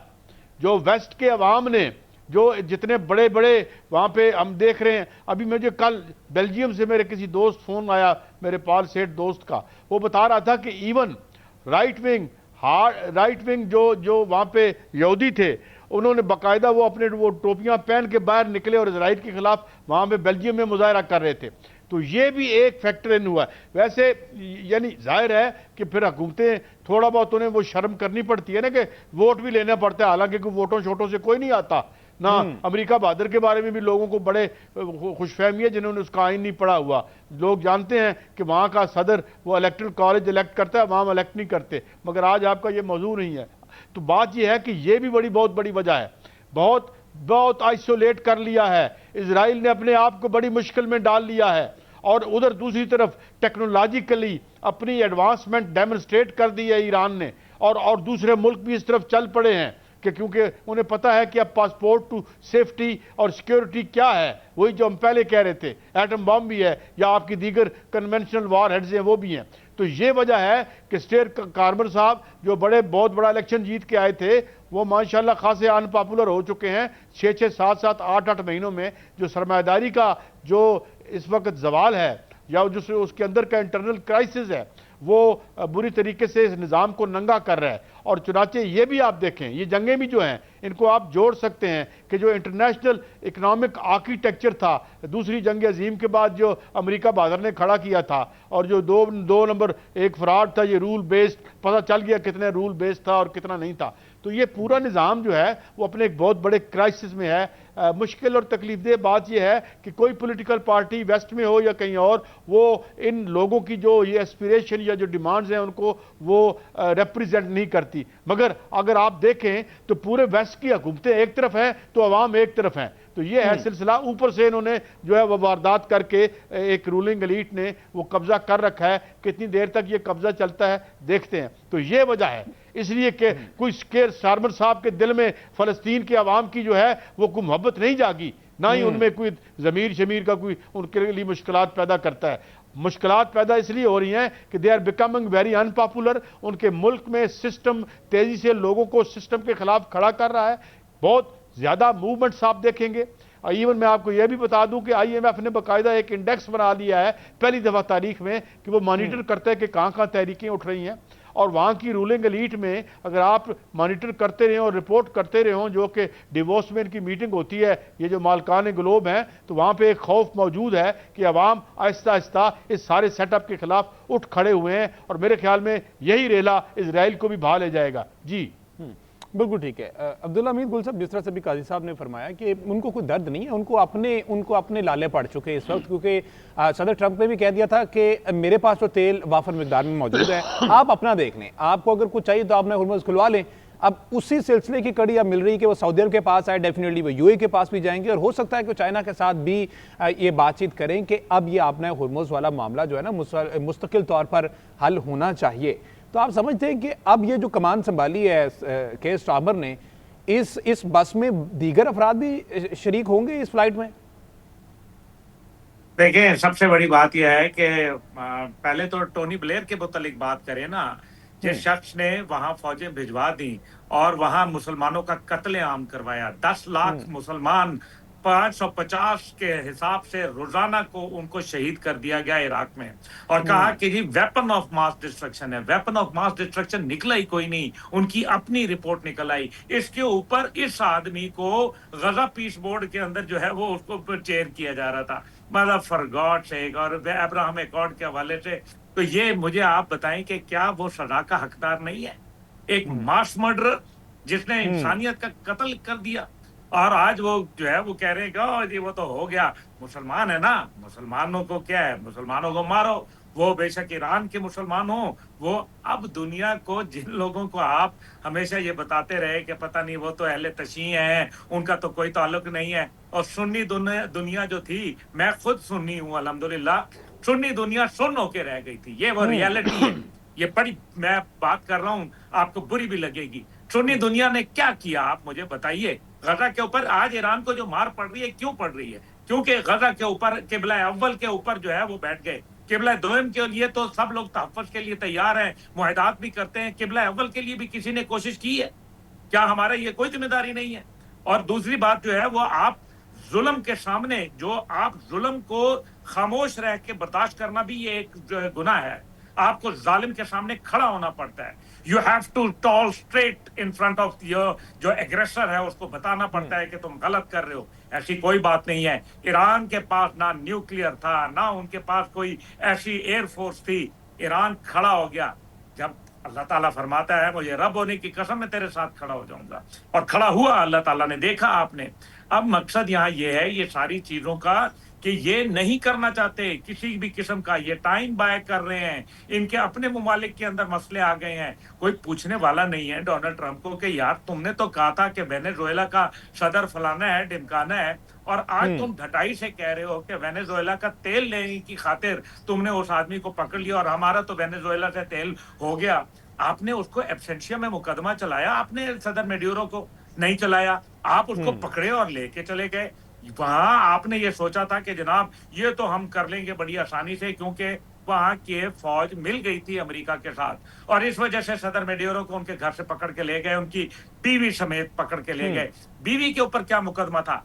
ये मैंने आपसे कहा कि ये वो लोग हैं जिन्होंने वहां जो रेड इंडियंस थे उनकी खालें उतार दी थी। इन्होंने वो जुल्म किया था कि जिसकी इंतहा नहीं। इंसानियत को दरिंदगी से जिस तरीके से इन्होंने वहां वो जो बड़े बड़े बुल होते थे उनको मार दिया, वो जिनको वो क्या कहते हैं बाइसन्स, उनको उधेड़ के रख दिया इन्होंने। वो मीलों मील वहां उनकी लाशें पड़ी थी क्योंकि उनकी खाले चाहिए थी इनको। तो ये आप इनसे तो तवक्को करते खैर की, जिन्होंने न्यूक्लियर बम मार के हिरोशिमा और नागासाकी को बर्बाद करके रख दिया, उनकी नस्लें तक जो है वो माजूर पैदा हो रही हैं। आप मुझे ये बताइए कि ये जो आज कह रहे हैं कि ईरान के पास न्यूक्लियर नहीं होना चाहिए, और न्यूक्लियर तो तुमने सबसे ज्यादा गैर जिम्मेदारी का इस्तेमाल किया। मदर ऑफ ऑल बम तुमने गिराए, डेडी कटर तुमने मारे, तुमने जो है वो निपॉम बम मारे, तुमने क्लस्टर बम मारे, तुमने व्हाइट फॉस्फोरस बम आज तक तुम मारते आ रहे हो, तुमने थर्मोबारिक बम मार के 3-3 हजार लोगों को गजा के अंदर पिघला के रख दिया। And you are talking about moralities. You people are rascals. ये एक रियलिटी है जो आपको ये बात समझनी चाहिए। इसलिए हमें मज़ाकरात के ऊपर वो बात करनी चाहिए जो अल्लाह और उसके रसूल ने फरमाया है, और अल्लाह और उसके रसूल के अहकामात के मुताबिक हम कोशिश कर रहे हैं, हम ये चाह रहे हैं। लेकिन ये जो शैतान है इजराइल, ये नहीं मानेगा। और जब तक के खित्ते के अंदर एक मुल्क भी जंग के अंदर रहा, ये जंग आपके लिए टिकटॉक हो जाएगी, यानी कि एक ही वक्त में जिस तरह घड़ी का टिकटॉक चलता है, ये जी। आपको घड़ी, आप समझे कि आप एक बम पे बैठे हुए हैं, वो किसी टाइम एक्सप्लोड कर जाएगा। और नरेंद्र मोदी इसके अंदर पूरा का पूरा इन्वॉल्व है। इस सारे के अंदर दुनिया में 2 मुल्क हैं जो तन्हाई का शिकार हैं। एक यहूदी जिनके पास इजराइल के अलावा मुल्क नहीं, एक हिंदुस्तान हिंदू जिनके पास हिंदुस्तान के अलावा मुल्क नहीं, और ये दोनों मुसलमानों के खिलाफ हैं। इन दोनों की आइडियोलॉजी वो जायनिस्ट अप्रोच के साथ जो कहती है कि मुसलमानों को कत्लेआम जायज है, ये हिंदुत्व सोच के साथ जो कहते हैं मुसलमानों का कत्ल किया जाए, वो कहते हैं कि हम ग्रेटर इजराइल बनाएंगे, ये कहते हैं हम अखंड भारत बनाएंगे। ये आप देखें, वो भी मुजरिम, वो गजा का कसाई, ये गुजरात का कसाई। अब बिल्कुल ठीक है। आपको समझ आ जानी चाहिए, अगर हम फिर भी कहें कि यहूद और नसारा तेरे दोस्त नहीं हो सकते, कुरान पाक ने वाज़ेह कह दिया। अगर इसके ऊपर भी फिर अगर अरब दुनिया यही सोच रही है कि जनाब हम जो है वो बिल्कुल ठीक है। आपस में इत्तेहाद बनाएंगे या अमेरिका के ऊपर इन्हिसार करेंगे, तो जो अमेरिका का इन्हिसार था वो तो उन्होंने देख लिया। टेक्नोलॉजी का फेलियर हो गया। दुनिया, they are not talking about that we want to buy F-35 और we want to have the aircraft carrier. वो ये कह रहे हैं कि वो कौन सी टेक्नोलॉजी है जो इनको खराब कर देती है। अमेरिका का झूठ ये देखें आप हमजा साहब कि इसके ऊपर गौर करें कि जनाब C-130 थे, वो तो रेत में धसे हुए थे, इस वजह से उनके ऊपर C-130 में कम से कम 150 फौजी आते हैं। कम से कम भी मैं आपको बता रहा हूँ, 150 फौजी आते हैं, रेत में धस गए। उनके पायलट थे या नहीं थे? जबकि अमेरिका का ये कहना है कि उन्होंने वहां F-15 जहाज के पायलट को रेस्क्यू किया। तो ये जो बाकी C-130 गिरे हुए थे, ये जो इनके ब्लैक हॉक थे, ये दीगर जहाज, वो A-10 थंडरबोल्ट था, मुझे ये बताएं कि उसके अमला किधर गया? वो भी रेत में धसे हुए थे, उनको तो निकाला ही कोई नहीं, और कहते हैं कि जी हमारे तो कोई बंदे नहीं इस मरे। हद तक भारी झूठे नुकसान हैं जो है ये वो लोग। अमेरिका को उठाना पड़ा है, और अगर वो अभी भी बाज नहीं आते ये ममालिक, तो इन फ्यूचर भी डेफिनेटली उनको उठाना पड़ेगा। कायल साहब, अभी अब्दुल्ला मीर गुल साहब फरमा रहे थे अरब ममालिक के बाद, अब इनको भी सोचना पड़ेगा। क्या लगता है अब UAE, सऊदी अरब, कतर, इनका ऊंट किस करवट बैठेगा? ये तो अलाय बने बैठे थे। UAE ने तो बराह रास्त इन्वॉल्व भी हो गया था, ज्वाइन भी कर लिया था इस जंग को, जो कि ऑफिशियली अनाउंस नहीं किया गया, लेकिन सबको पता था कि उनका अलाय बन चुका है। तो अब इनका ऊंट क्या समझते हैं, किस करवट बैठेगा?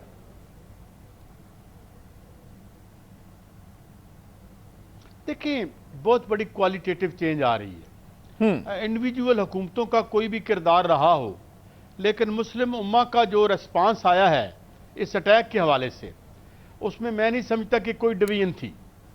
अभी देखें, पाकिस्तान के हक में वहाँ मुजाहरे हुए ईरान में, और पाकिस्तान ने बड़ा वाइजली और बड़ा एक प्रिंसिपल और बड़े लोगों का ख्याल था कि हम मुश्किल में आ जाएंगे। इसी तरीके से आप देखें तो बहुत से मिडिल ईस्ट के जो ममालिक में हमने देखा कि जो अवाम थे उनके दिल इस हवाले से मुस्लिम उम्मा की काज के तौर पर ईरान के साथ ही धड़क रहे थे, और हमें कोई इस तरह की यानी वो नज़र नहीं आई। अवामी सतह पर कोई ऐसी डिवीजन हमें नज़र नहीं आई जो है, और वो उसमें बड़ा तरीके से लोग सामने आए। तो मैं समझता हूँ ये अपनी जगह दुरुस्त है। आप इंडिविजुअल हुकूमतों के जो किरदार हैं उस पर यकीनन तनकीद कर सकते हैं, और उस पर बड़े इख्तलाफ राय की गुंजाइश मौजूद है, मगर बाई एंड लार्ज ये जो कॉन्फ्लिक्ट है इसने तमाम मुसलमानों को अवामी सतह पर इकट्ठा कर दिया।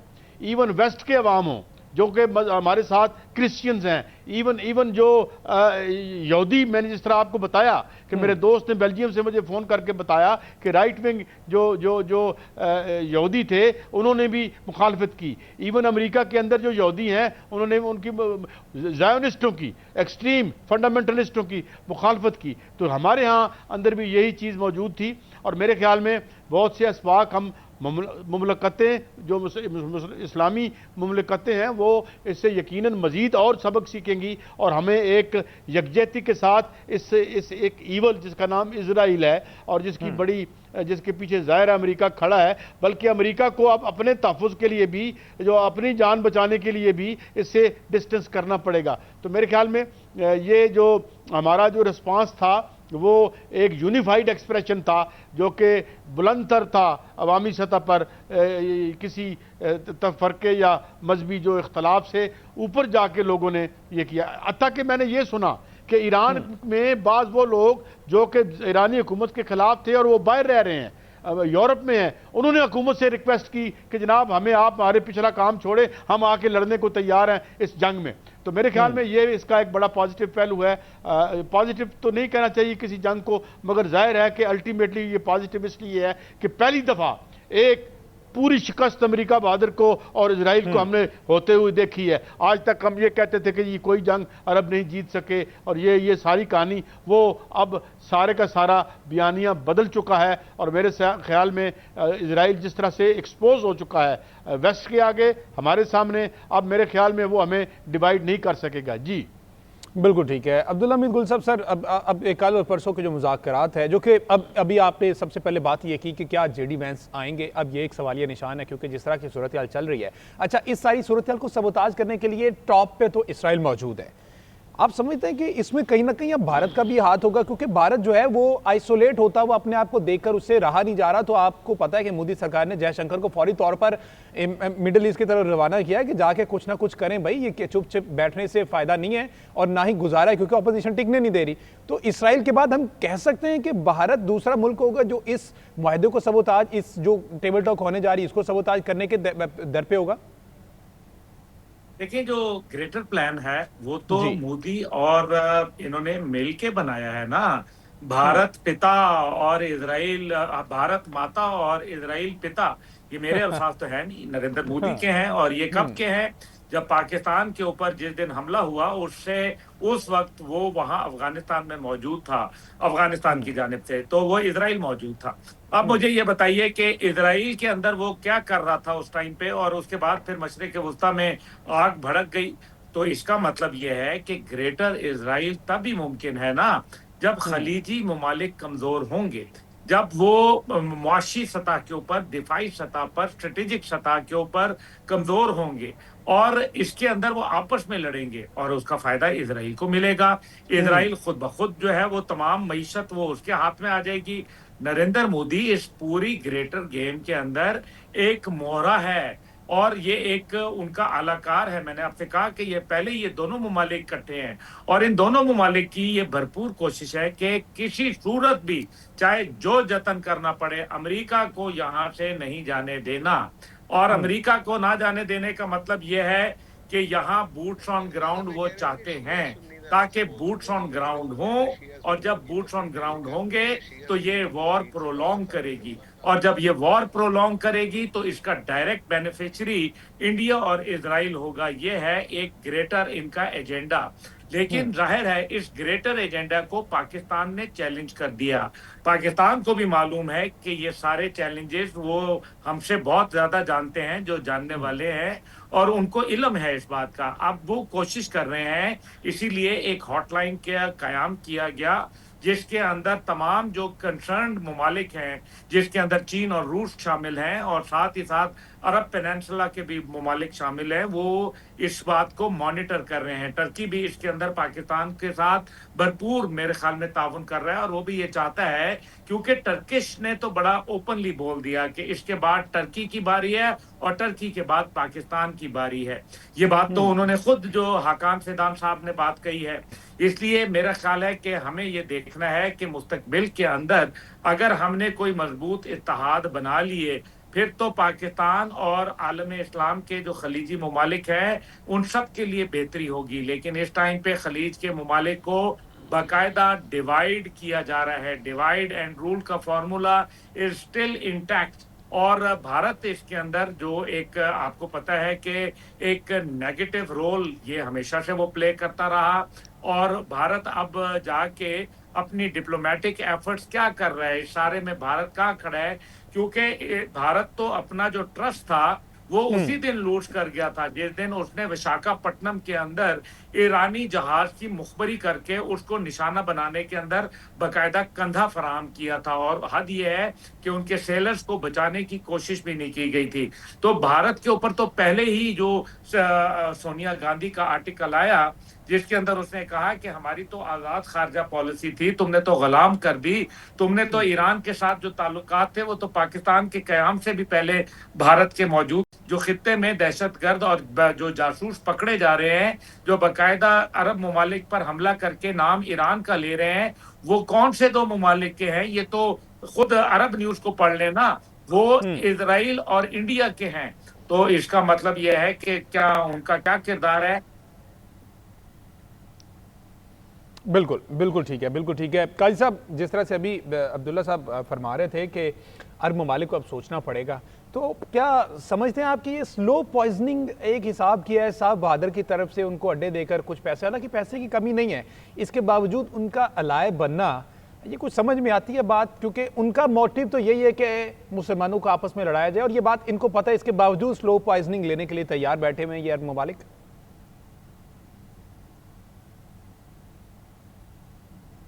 देखिए, अब हुकूमतों को अपनी पॉलिसीज रिविजिट करनी पड़ेंगी। मैंने जिस तरह पहले अर्ज किया कि शिया सुन्नी के जो रवायती एक था आपस में बोझ या फ़र्क, उससे बुलंदतर हो के जो रिस्पांस उम्मा ने दिया है इस हवाले से, ये एक बड़ी एक अच्छी डेवलपमेंट है। और इसी पे तब पॉलिसीज बेस करनी पड़ेंगी जो हुक्मरान हैं मुस्लिम रियासतों के। अगर नहीं करेंगे तो वो खुद इररेलेवेंट हो जाएंगे। तो ये एक तो अच्छी बात ये है। मैं खुद देख रहा हूं कि आप देखें पाकिस्तान में जो सेंटीमेंट था वो क्या था, इसमें ना कोई शिया था, ना कोई सुन्नी था, ना कोई वाबी था, ना कोई कुछ था, सब एक थे और सबके दिल धड़के, सबके आंखें बरसी, खून से आंसू, खून के आंसू निकले जब हमने 166 मासूम जैसी बच्चियों को बम देखा कि उनको शहीद करके गुजर गए हैं। तो ये मेरे ख्याल में एक वाटरशेड इवेंट है, एक सी चेंज आया है, ये बहुत बड़ी तब्दीली है। ये जो पोस्ट वॉर वर्ल्ड इमर्ज कर रही है, यहाँ पे अब जो हमारी आबादियां हैं वो कोई एक पैसिव फैक्टर के तौर पर नहीं रहेंगी। और इवन जीसीसी और इन मुल्कों में भी हम देखेंगे कि बड़ी मस्बत तब्दीलियां आप देखेंगे। और सोचना भी पड़ेगा क्योंकि बहुत सी गलतफहमियां ईरान और अमेरिका के ज़िमन में जो हमने दिलों में पाल रखी थी वो अब निकल गई होंगी कि अगर आप तमाम डिफेंस के सिस्टम उठा के जो है अपने इत्तेहादी जिनसे आपने ट्रिलियंस ऑफ डॉलर कमाए उठा के इजराइल की चौखट पर आपने रख दिए, तो इसका मतलब ये है। बिल्कुल, फील्ड मार्शल साहब दोबारा से इन एक्शन है और हमने देखा कि अब ये इंतहाई अहम मुलाकात भी होगी। इससे पहले वज़ीर आज़म साहब खुद गए थे इस्लामाबाद की उन जगहों का दौरा किया उन्होंने और तमाम जो मामला है उनका जायजा भी लिया है। तो अब दोनों एक ही ट्रैक पर हैं और इंशाल्लाह इसमें उम्मीद यही करते हैं कि पाकिस्तान जो है वो कामयाब होगा।